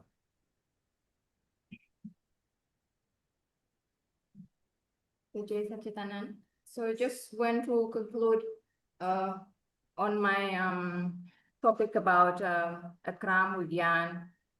Is it a gift or is it a science or both? So from the finding and from the practicability of the science itself, so I conclude that Akram Vigyan, yes, it is a form of a gift because it is a blessing. It is an unearned gift from the Jnani Purus to whoever he is the body. The one way it is, because as a gift you cannot claim that, oh, I should get it as well, because this is a one-on-one connection. But the science itself, if you define the science as the practical laboratory with a double slit experiment and testing in the lab, it might not qualify. But if you put a science into a different terminology, which is a systematically systematic replicability and repeatability system that work for inner harmony, yes, Akram Vigyan is considered a science for inner harmony, inner well-being. So that is what matters. And with this, I conclude. And thank you so much. And if there's any question, curiosity, I'm looking forward to answer that. And now I will put back the seat to Sir Chandrakant to continue. Thank you very much. Thank you. Thank you very much, Adriana. And Adriana is the personality who visited so many countries. And she is a wonderful trained yoga you can say trainer. She's a yoga trainer too. Thank you very much, Adriana. Now I invite one another internee, Mr. Vaskar Mohankar. He is also pursuing his post-graduation in Hindu studies, and he has been in Vadtal, okay, Or internship. for internship, right? So Vaskar Mohan, please join us. Thank you.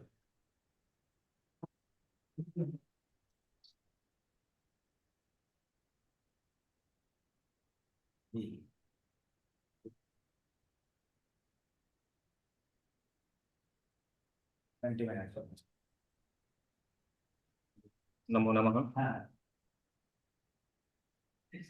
Am I audible?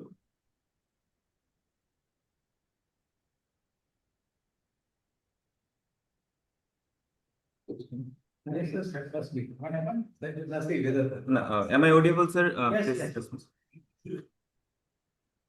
Yes. Yes, you are audible. You are quite well audible. Thank you, sir. Bhaskar. Thank Yeah, you, sir. carry on. Thank you. सदाशिवसमारम्भं शङ्कराचार्यमध्यमम् अस्मदाचार्यपर्यन्तं वन्दे गुरुपरम्परं श्रुतिस्मृतिपुराणानाम् आलयं करुणालयं नमामि भगवत्पादं शङ्करं लोकशङ्करम्. My firstly, beginning of my session, I would like to give my gratitude Dr. Lalabhai Patel sir, Vice President of ASSRC, and his wife Lakshmi Behan, and Dr. Chandrakant sir, Director of ASSRC, and also Dr. Godavari Mishra sir for giving me this such kind of opportunity. So my topic is the Vachanamrut of Swami Sahajananda Maharaj and its relevance to the modern generation. So, as beginning, you know that I was in 15 days at Bartal Dham. That was my great experience actually to learn about this great enlightenment person through his Vachanamrut, Swami Sahajananda Maharaj ji. So what I find, I just express my personal experience in this text. So from my beginning of this session, in my introduction part, I just simply express what is actually Vachanamrut and what is the thought about Vachanamrut. So the Vachanamrut is a principal structure of the Swaminarayan tradition, comprising the divine discourse of Bhagavan Sri Swaminarayan, delivered between 1819 and 1929. The word Vachanamrit means the nectar of divine words, signifying teaching that guide the soul towards eternal happiness and liberation. Presented in a question and answer format, the Vachanamrit addresses fundamental question about God, the Atman, moral conduct, devotion, self-realizing, and liberations. Although composed more than 2 centuries ago, its teachings offer practical guidance for addressing many contemporary challenges, including stress, materialism, ethical dilemmas, and the search for purpose. This presentation explores how the timeless wisdom of the Vachanamrit continues to inspire and guide the modern generations. So, challenges faced by the modern generation, actually we know that the nowadays too many problem happens in this world. The today's youth faces numerous challenges, as like mental state, anxiety is a common problem, but the digital addiction, social media dependence, materialism, and consumer culture identify crisis, lack of moral values, broken family relationship, compensations of career purpose, everything we face in these generations. Actually, what is the main purpose? What is the main problem for this? The main problem is for this is Vivekaha. Also, Vedanta says in Sadhan Chatushtayam, Vivek is the main purpose. Also, Adiguru Shankaracharya explored in Vivek Chudamani. He said, what is Vivek? Nitya Anitya Vastu Viveka. So, what I find in this Vachanamrut, the nectar of Swami Satchidananda Maharaj, Sahajananda Maharaj, I find the main topics he called Vivek Avivek. The Vachanamrut 8, he explored this Vivek and Avivek. And he said that Viveka, the ability of distinguish between what is eternal and what is temporary, and between what leads the spiritual progress and what causes bondage. Such a person recognizes the greatness of God, follows his commands, and remains steadfast in righteous conduct. In contrast, Aviveka, he arises the ignorance and attachment to worldly pleasure. A person lacking discriminant mistake temporary happiness for permanent happiness, become influenced by desire, ego, and bad company, and gradually moves away from spiritual life. And the second thing I find in Vachanamrut, that is Atmanishta, just self-realizations. Here he, Swami Sahajananda Maharaj explored this thought, Atmanishta. Without Atma Jnana, nothing is possible in this world. Because Viveka, when someone know what is real and what is unreal, Nitya Nitya Vastu, then he know what happened surrounding us. So Viveka is most important. And after Viveka, Vairagya comes, and gradually Samadhi, Sarsampatti, and Mumukshatvam. Because in a Sanatan Dharma, we have a 4 stage, Dharma, Artha, Kama, Moksha. But our ultimate goal is Moksha. But in this in this world, especially in Kali Yuga, we are in this middle path, Kama and Artha. There is no Dharma, and actually Moksha is a distance thing. So we are crept between them, Artha and Kama. So he told about the Atmanishta. What is Atmanishta? So he said that Atmanishta means firmly identify oneself as Atman rather than the physical body. Bhagavan Sri Swaminarayan teaches in the Vachanamrut that one should constantly realize, I am the eternal Atman, distinct from the body, mind, and senses. This realization frees a person from attachment, fear, ego, and worldly sorrows, enabling steady devotions to God. Relevant to the modern generation, develop self-confidence beyond physical appearance and social status, reduce stress, anxiety, and identify crisis by establishing one true spiritual identity, promotes emotional stability during success and failure, encourages moral living, and strengthens devotions to God. And the third one, he said about Man ka Shuddhi, Vachanamrut 38, the beginning part. Man ka Shuddhi, this is most important in this contemporary world, because without Man ka Shuddhi, because I say this Man ka Shuddhi because this is the correct word maybe, I think. Man ka Shuddhi. Without Man ka Shuddhi, nothing is possible. The Shastras, Granthas are there, but we don't realize this nectar of the Shastras because we are not pure. Our Antahakaran is not pure. Because without pureness in our, because it's also our inner journey. Without inner journey, Shastra Grantha is not for us. When someone realizes that he is a free soul and he is a Atman, he not the body, and it is a gradually process. It's not the one day process. It is actually Janmantar process, we simply said that. So without Manka Suddhi, nothing is possible. So we look around our external faces, not the internal, but the journey is mainly internal. That's Sahajananda Maharaj also explored, and the enlightened being Dada Guru Bhagwan, he also explored, and he also said his thought that Manka Suddhi is most important. And third one he said, which I explored, that control of senses, Indriya Niyantran.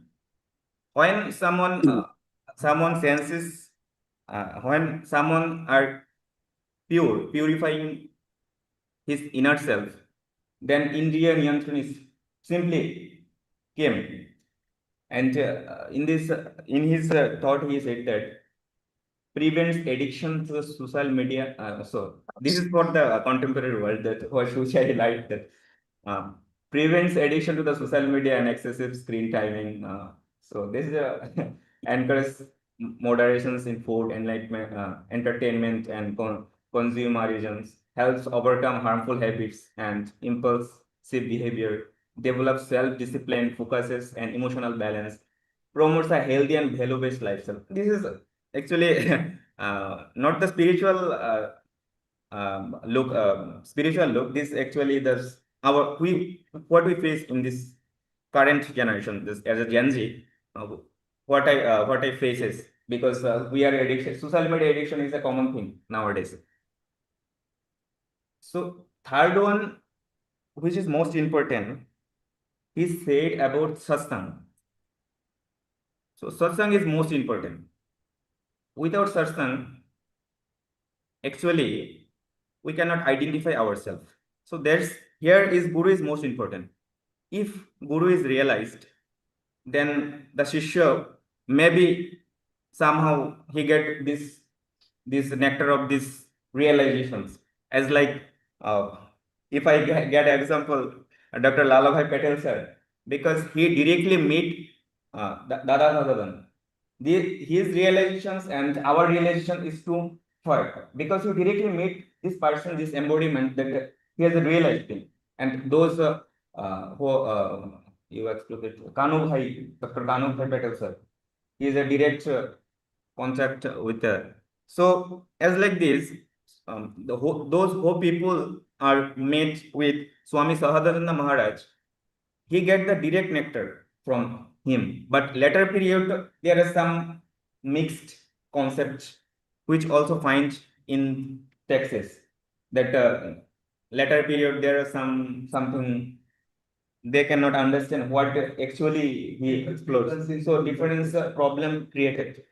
So satsang is most important. Why? Because without satsang, we cannot know what thought with the person each others.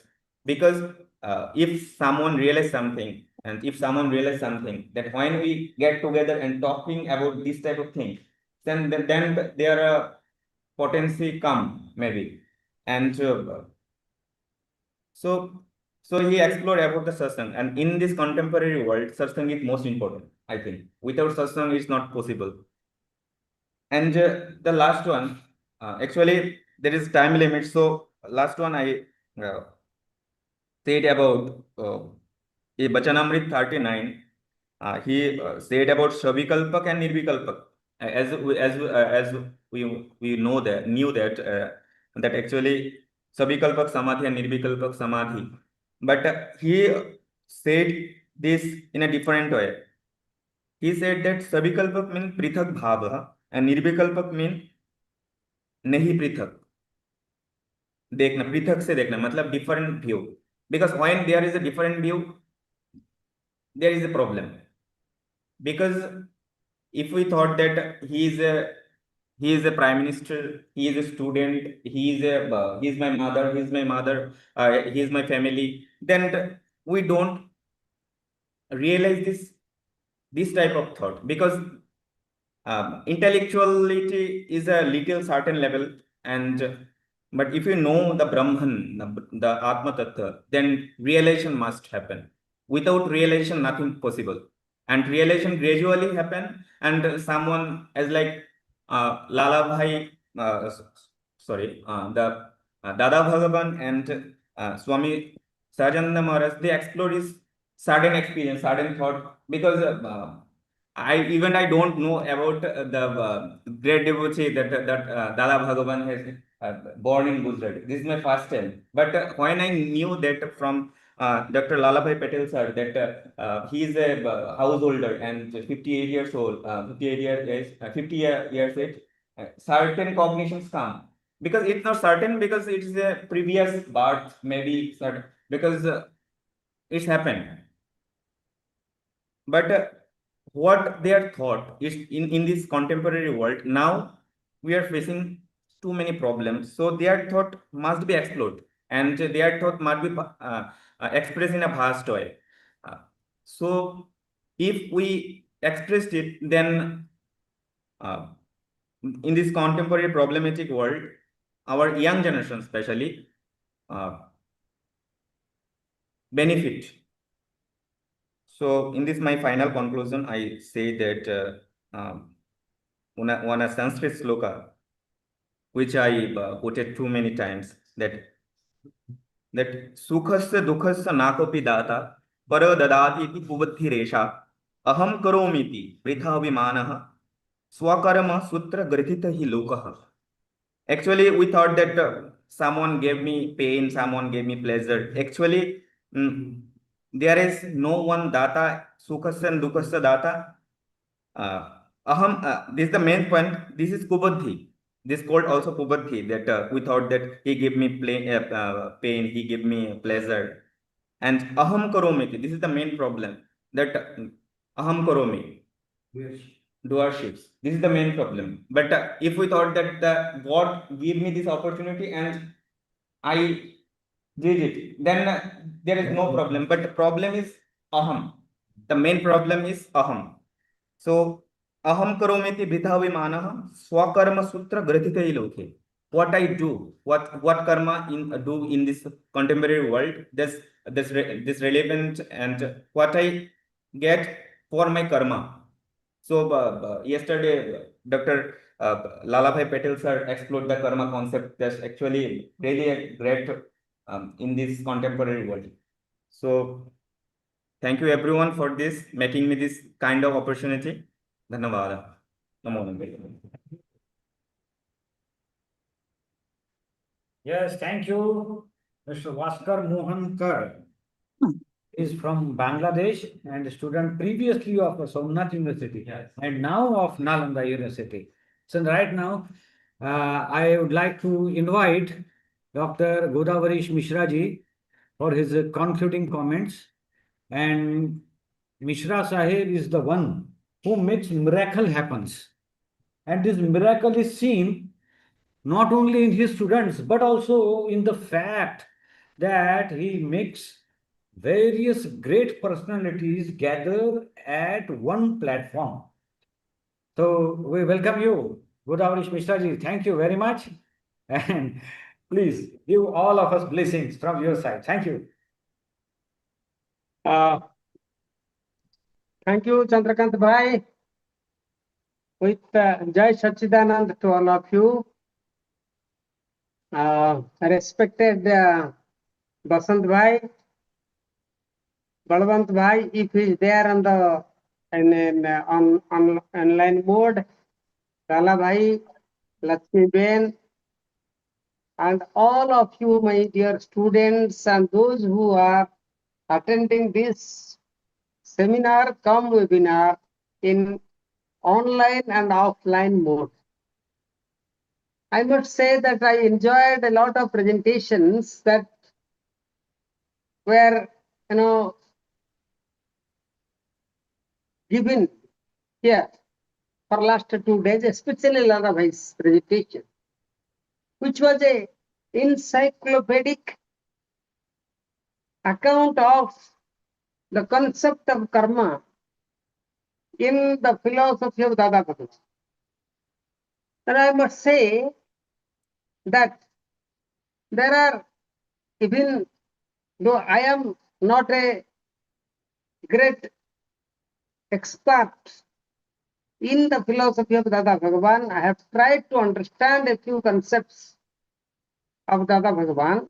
Dadaji, I will say hereafter, not Dada Bhagwan, make it short as Dadaji, who I must say is one among a very few spiritual leaders of our times, who has uncontroversial track record of being spiritual. I am not like a hectic of telling this time and again, as Swami Sahajananda, Swami Narayan. You know, why we have such people coming to the to touch individual and social life of the people is that India is surcharged with such a spiritual ambience, atmosphere all through, and the air has the capability to produce such people who can come and tell the eternal truth to mankind from time and again. Imagine Swami Sahajananda, that went 1781 to 1830. And after 78 years, Dada Bhagwan comes. In between, there must be many whose accounts are not known. You know, Dada Bhagwan himself writes about a few. One needs to read very carefully what he has written. Then only we can understand how great he was, what they were doing, trying to perpetuate this tradition of spirituality, whether Vedic or non-Vedic. Even Charvaka is in some sense ethical, and since ethical, it has a concept of spirituality. I would like to say that Buddha, in his criticism of Charvaka, says, Charvaka, you can talk about matter, but it is not sufficient. It is necessary because none of us can manage our world without matter. But is matter enough is a question which Buddha asks. Starting from him, all the teachers have asked, and Dada Bhagwan also has asked. How he has asked is a question which I will not be dealing with or about today. But he has asked this question: can we manage without matter? Dada Bhagwan says no. If you read carefully, you have to read in between the lines. Only if you know, discuss with Lala Bhai, you will know the inner. He will appreciate if you say something good. He will appreciate. And you will, if you have an open mind, you will appreciate what Lala Bhai said. I must tell you a few people that I have met and I have heard. Kanu Dada I met. He was one of the great practitioners, thinkers in this world. His son Bhavesh Bhai, it's tremendous understanding of this philosophy. And one of the great, then Lala Bhai, of course, Basant Bhai is the best practitioner and a person who wants this tradition to be kept alive for the sake of posterity. What is this tradition? What is this Akram Vigyan? You know, when you put Akram Vigyan, yesterday somebody was talking about Akram Vigyan, that Akram does not mean that there should be nothing behind. If you read that, I will see Akram is not just all of a sudden, but all of a sudden for such a person who has that eligibility, adhikaritva. He has talked about this in his conception of karma. You will see, I'll talk about a little because I will not take much of your time. Another 10 minutes, I'll try to finish whatever I wanted to say. But see how they are addressing. Imagine 1800 when there was peak time of alien rule, British rule, who thought India must be taught, who thought that Asia is a burden on the white people. That time Sahajananda Swamiji works from north to west and makes a difference in the life of the people. Same is another, as I told you, few decades after Dada Bhagwan comes, and I must tell you, you know why he is talking about Akram Vijay? Because he himself is an example of Akram. He did not study 20 years Veda, then 30 years. None of the. He did not go to do tapas for 12 years as Buddha Bhagwan did. He did not live a life of absolute renunciation to tell what the life should be. All he did out of an outburst, and I will not say accidental because he does not want the word accident. Read it. Sometimes he has told, Lalabhai knows that story where he talks about accident, how it is. Also nothing, there is nothing but accident he would say. All beautiful. I doubt whether anybody can really, read it philosophically. But we need to read. Our philosophy students must get engaged in this. And then only will know how life is something to be celebrated. Life is something to be lived meaningfully. Life is something to be enjoyed. Joy can come to the life if you know who is the actor, what is action, how action comes, and all that goes around with the ideal of action. I wanted to tell you something else. Lalabhai is there.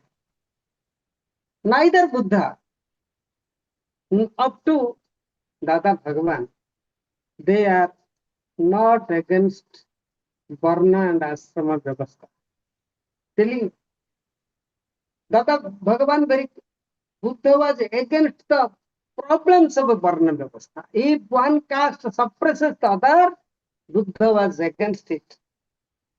There must be equality as far as humanity is concerned. That was Buddha's message. A Brahmin cannot have superiority over a non-Brahmin. A Sudra should not feel oppressed. He must live with dignity, is what is the message of Buddha. Same thing that Bhagwan does. He sometimes criticizes, but all the more he says, this knowledge is for everybody. Sometimes he is critical about women, but not those women who are capable of understanding. Therefore, Dadaji's philosophy is a philosophy in continuity with Buddha, pre-Buddha, post-Buddha, Jaina. Of course, Jainism he appropriates. You know why? For two reasons. One is their philosophy of karma. Second is their philosophy of non-violence. Two reasons I must tell you which makes Dada feel that this philosophy should be the prime philosophy to live a meaningful life. Live and let live. We live by taking advantage of the others. That is not life. See, always I tell Lalabhai how Indian society has successfully maintained its balance all through. I tell this in my class that it is Pancha Mahayajna, which is, if you see, I tell my students Saipriya, that see through the traditions, this is the core. What is the core? What is Pancha Mahayajna? One line, give and don't expect back by giving. Who is your model? Sun is your model, moon is your model, air is your model, water is your model, earth is your model. Dada Bhagwan in no uncertain terms speaks about this. Try to read him carefully, you will see how this is. Therefore, in our families, no wife says, see, I did a lot of work and you are not doing. Husband does not say, see how much I work and you do nothing. No. You give without expecting the similar gift from to whom you give. You know, you don't expect. That is how Indian society has lived. What is the cause of this? Panchamukha yajna. I always tell, and this is what Dada Bhagwan tells, you know, small examples. When you go to the temple, this man gives and gives without having, you know, gives with a sense of fulfillment. Another person gives, oh, should I give this much or not? Small examples which everybody can understand. Try to read his book. If not anything else, at least his, you know, the book, the holistic life, and you know, the living life and living. So beautifully, it is proper. Now the coming to theory of karma, bandha, kartrutva, moksha, you know, these thoughts are rooted without taking, without plagiarizing, without borrowing from anybody from the past. It has come to him. I always say, Lalabhai, everybody need not read to know. A person who knows need not read, and a person who reads may not know. That is exemplified in the life of Dada. There is a very famous verse written by a very great poet. He says that poesy, writing, creativity, pratibha, which we say in Sanskrit, you know, krantadarsitva, kavitva, comes sometimes unexpectedly, and that is what has happened to Dada Bhagwan because of his clarity of mind. Clarity of mind is required. How the clarity of mind will come, I'll talk in another 10 minutes. I'll finish that up by 5:20, 5:25. How it has happened, I'll be telling you. He says, that poet says, don't want to quote that verse. He says, see, this poesy comes to the person unasked, like without being asked for sometimes. Like what? When he gives an example, Shiva does dancing. And when he does dancing, there is Ganga on his hair, matted hair.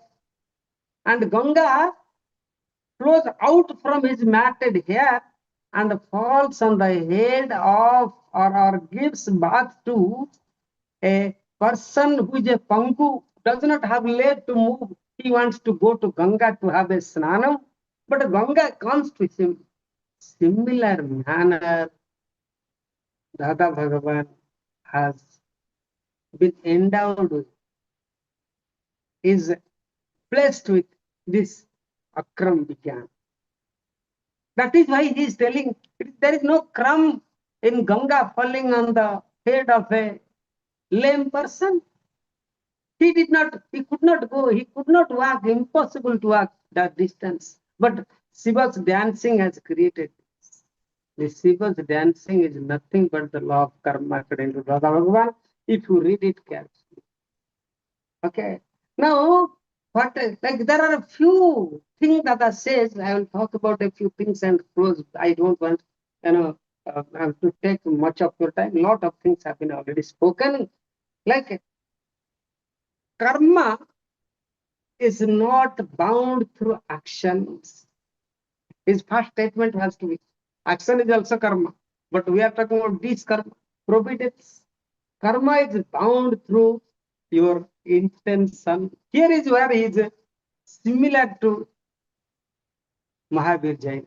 I doubt whether he has neither total acquaintance with this Vedantic Sanskritic Upanishadic tradition, nor with Jainism. He gets it. You know, Saipriya today spoke a Okay, the one word philosophy of Dada is bhava. Agreed. Very much. You got it. The inner intention is the reason for karmic bondage. This is the philosophy of Dada. Here everything will come around. Vyavasthit Shakti will come. Inner intention is the reason for karmic bondage. It is the fundamental principle of Dada's teaching. External activity does not bind. He gives you so many examples. The examples of a hunter, examples of a butcher, examples of everybody. Attachment, aversion, ego, and intention binds. Okay. So one more thing. This is from Jaina. Let me come to Vedanta. This is not. I'm not talking about Jainism. I'm talking how Jainism is reflected in the philosophy of Dada Bhagwan. The second is the soul never binds. This is another statement I wanted to say. The pure soul neither binds karma nor suffers karma. This is the statement in the dialogue with Dada. Dada, there here is where what he just does is he talks about Suthatma and how Suthatma is not the Jiva. I think another word is this, I'm not able to recollect that word. So the Suthatma is eternally pure, detached, and merely the witness. Are you getting Sakshi? That word is not, I don't know whether that word is, I think that word is. The pure, what is the, this is the earlier one, first one I talked about Jaina similarity. This one is Vedantic similarity. Naiskarmya. Naiskarmya. It cannot act. Okay. It does not bind karma and nor suffers karma. Okay. The pure soul, I'm talking about pure soul. The sansaric soul does. I have a statement. Saipriya, do you remember what did I say? What is the essence of the Gita? Anybody? Vaskar, what is the essence of the Gita, essential teaching of the Gita? Loudly, louder. What is that? What is the essential? Anybody? The, He says the no to samsara. ignorance of the self is samsara. And knowledge of the self is moksha. Read him carefully. This is the essence of the one line statement. The essence of the Gita is this. And Dada Bhagwan talks about this. Now, what is the cause? Cause is aham karta. I do. The belief that I am doing is the cause of samsara. The ignorance of the self is samsara. Gita. Are you getting? Whenever one identifies with oneself with the doer, the phrase karmas are charged. Charged, discharged, and all. Balavan spoke so eloquently and beautifully. I don't want to do this. Actions are not the problem, please remember. Actions, if they happen naturally, it is action like it is the ownership of action. Please remember, actions and ownership action. Doing and I am doing. Are you getting? Two people may perform identical actions, yet one gets bound to the karma and other does not do, because inner identification. Okay? I have already taught my students a lot about this identification, tadatmya. And therefore, attachment and aversion, very simple. Try to understand Dada's philosophy. Where there is attachment, there is karma. And how to get out of this freedom lies in equanimity. Here, Rajchandra comes, Gandhiji comes. You can act very meaningfully without being bound by it. One more thing I wanted to tell you before I end. Karma is scientific. This world functions according to the exact scientific justice. Okay? This is also not Upanishadic, pre-Upanishadic idea of Rita, Vyavastita Sakti. He repeatedly rejected the idea that God arbitrarily punishes or rewards. Many times, many places he has told. The concept of God somebody is therefore according to that. There is no one more thing for injustice. The people have so many things. Dada Bhagwan says, okay, there is no so-called injustice in the world. Whatever comes is a precise result of previous causes. Lalabhai, this is the point Buddha tells about. Buddha believes in karma. And there are some those who say that no, Buddha does not, Buddhism cannot believe in karma. No, Buddhism without karma is nothing. In fact, Buddha taught the philosophy of karma to others. And this is what Dada Bhagwan's statement, there is no injustice. So-called injustice has to be understood in a, there must be a precise previous cause for injustice to happen. Otherwise, this is what is in Buddhist language is called as pratitya samutpada. Okay, and how to discharge what is happening today is only to discharge the past karma, prarabdha karma, which we talk otherwise.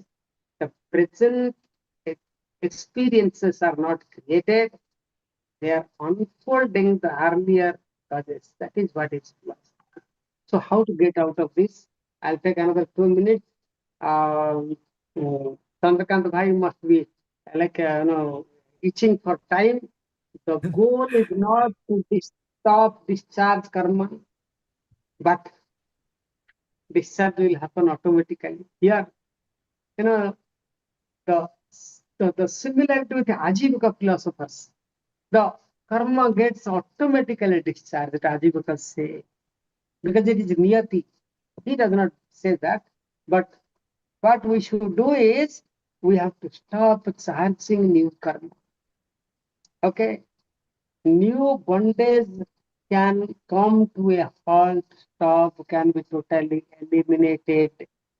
Okay, therefore, the world which we live in, is nothing but an effect for which the causes are built in external events reflect previously created inner causes. Pratitya samutpada and karma definition, karma analysis can fix this idea of Dada Bhagwan. The world is merely an effect, the causes lie within. Okay. Now, what is that binds? Ego binds. What we have seen, pure soul never becomes bound. Ignorance is bondage, we have told. As I told, ignorance of self is samsara, and knowledge of self is liberation. Knowledge of the self immediately changes one's relationship with karma. Okay, that happened in Surat railway station for Dada Bhagwan. Ownership creates bondage. Where there is ownership, there is bondage. My body, my wealth, my wife, my action reinforces karmic attachment, and therefore sometimes Dada goes with Jainas. Saipriya, you were asking that question. Jainas, who says, for there are some who cannot so easily disown the things. Dada talks about disowning. Here is the influence is from Jaina, but he has no influence. He guides it all. As I told you, Ganga coming to the knowledge coming to him. This is what is Akram. Equanimity dissolves. Okay. So the remain only the knower, the sakshi, the central spiritual inspiration, instruction of Dada Bhagwan is this one. Okay, so that is why he says that settle with equanimity, Santa, accepting life's unfolding without creating press, attachment, charging itself. Now, how does it happen? How does it happen? What are the causes? Very, very common examples are against that we always try to find fault with others. Okay, the fault is of the sufferer. He says, I don't remember that statement. Vasant Bhai used to talk about this. The striking statement means that when one experiences suffering, okay, he finds that my suffering is because of somebody else. That is not the right way of analysis that Bhagwan says. So what to do? How do I live? Live with yourself. Live in the present. Forgiveness. See, toleration. That is what Jainas say, na? Tolerance, forgiveness. So this is what is pratikarma. Pratikrama. Whenever you hurt anybody, do pratikrama. Repentance, asking forgiveness inwardly, not outwardly. We ask outwardly, but inwardly we suffer. And inward suffering should go. So therefore, liberation is not something to be achieved after sometimes, begins now. Okay, and once it happens, self-realization happens, as has happened to him under meditation, no new karma comes, old karma. Yeah. So no, therefore he says that the most distinctive statement is what? Vyavasthit Shakti. No one is the doer of the world. No one of the doer in this world.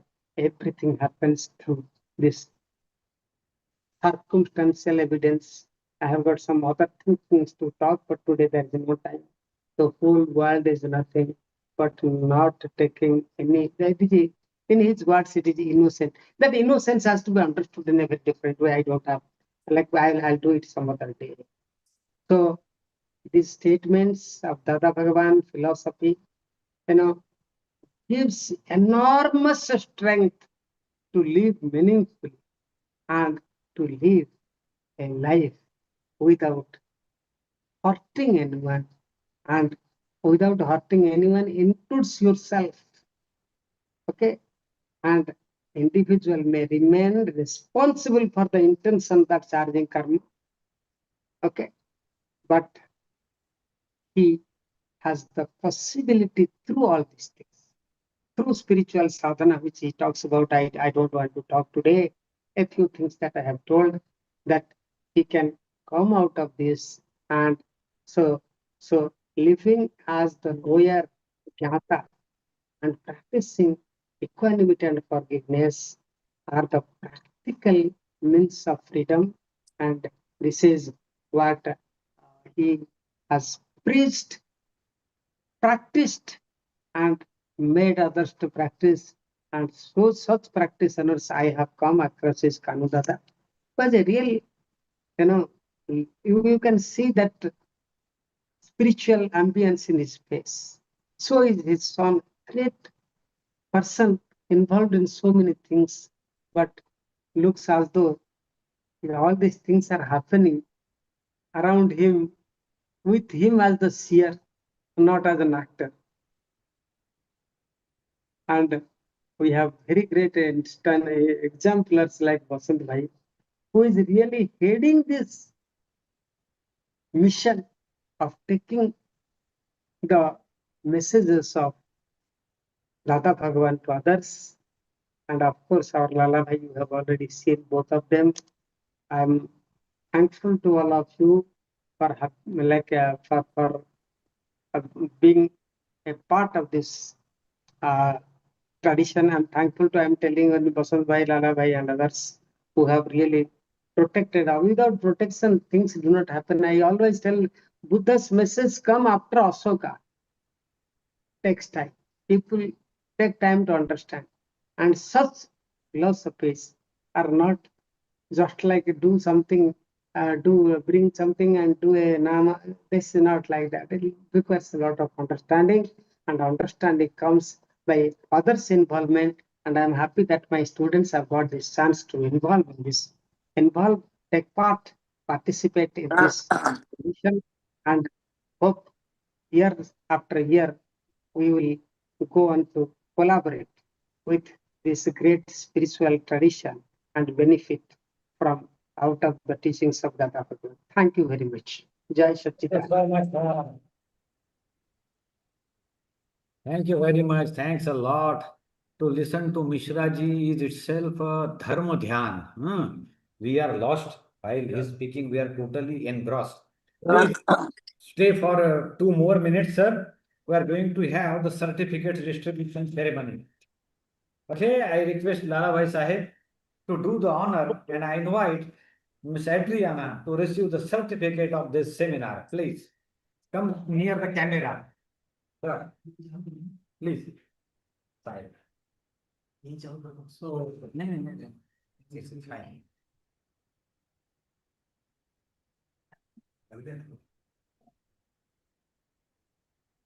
Come. In virtual presence of Mishra Saab and Vasant Bhai both on your behalf, I hand over the certificate of Yes. Very fine. presentation of paper as well as attending the seminar. Yes.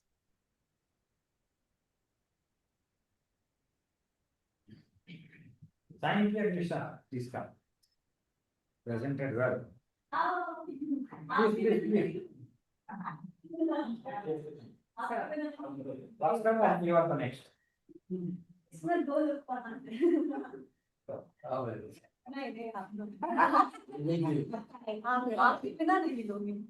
Yes. So,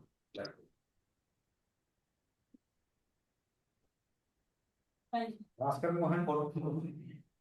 Please. Thank you. Vaskar Mohan, please. Thank you.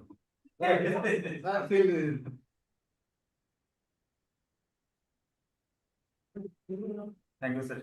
Rakhi Kumari ji.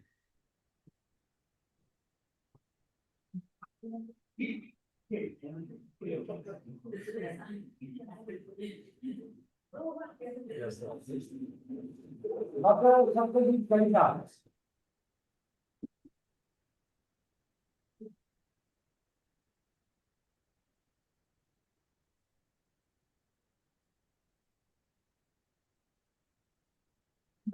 Thank you. And thus, we have reached the shore. It is time to drop the anchor. Okay, and I express my heartfelt gratitude to our captains, our sailors, Honorable Dr. Godavari Mishra ji, yes.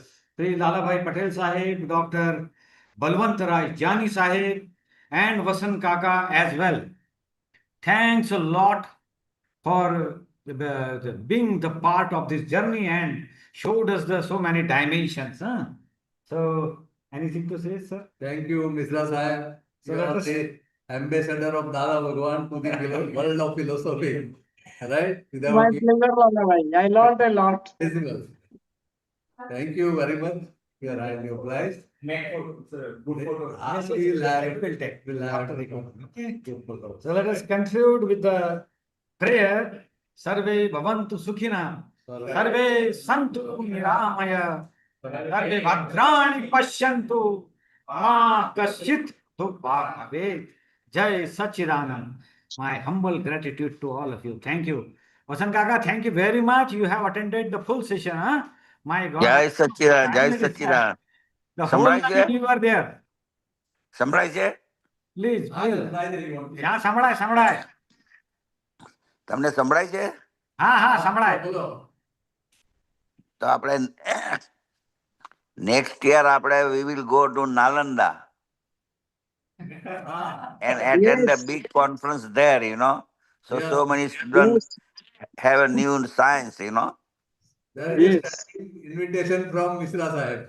Yeah. Yes. Now we Already will go given. without invitation. If No, we give no, invitation or my not. intention is there always. Yeah, yeah. So all the best. Thank you for coming, huh? Thank Jai you. Sachidanand. Jai Thank you for Sachidanand. blessing the boys and girls. Saipriya, thank them. Yes, sir. Thank you, sir. Thank you, Vasant Kaka. Thank you, Lalabai and Bhavya Lakshmi Ben. It wouldn't have been possible. And of course, Chandrakant sir, who was running. Thank you, everyone, because if it weren't for them and you, we wouldn't have been here and we wouldn't have been given opportunity. We only asked for internship, but the certificate course and the seminar and the internship we have been given thrice as we expected. So it is something way beyond. So thank you so much. And if it wasn't that some prarabdha of ours and yours, that some connectivity that we had, this program and our understanding to of Dada Bhagwan wouldn't have come to such a great conclusion. Thank you so much. All the best. Thank you, Misraji. Thank you, Vasant Bhai. Thank you Thank all you, because thank of you. your efforts, your Thank you. sankalpa. Thank you for Dadaji, who came in this world, So we got together. Yeah, true, true, very true. You have made it possible. It is all Dada because of said, you. Dada said in 84, then India became the spiritual center of the world in Yeah, 2005. And yeah, in 2005, we have Khatmurad of the research center. yeah. And Dr. Baroda says that Nalanda University and Research Center should get connected good so we can give the Yeah, real message to the world and change the yes, understanding of the people, and become a yeah. whole We'll do Vishwa one Kutum. holistic life. Next time we'll have Yeah, a holistic. Yeah. yeah, How is your health? Everything good? no complaint. Come back quickly. We'll have another seminar. Yeah, yeah, I'm coming on 14th September back. Please, please. And next year I'm going to stay one more month in India than USA. Very. Yeah. Your land is this. Yeah, yeah. So take care, huh? Thank you. Thank you. Thank you. Thank you. Thank you. Thank you, thank you. Jai Sachidanand, everyone. Jai Sachidanand. That's that.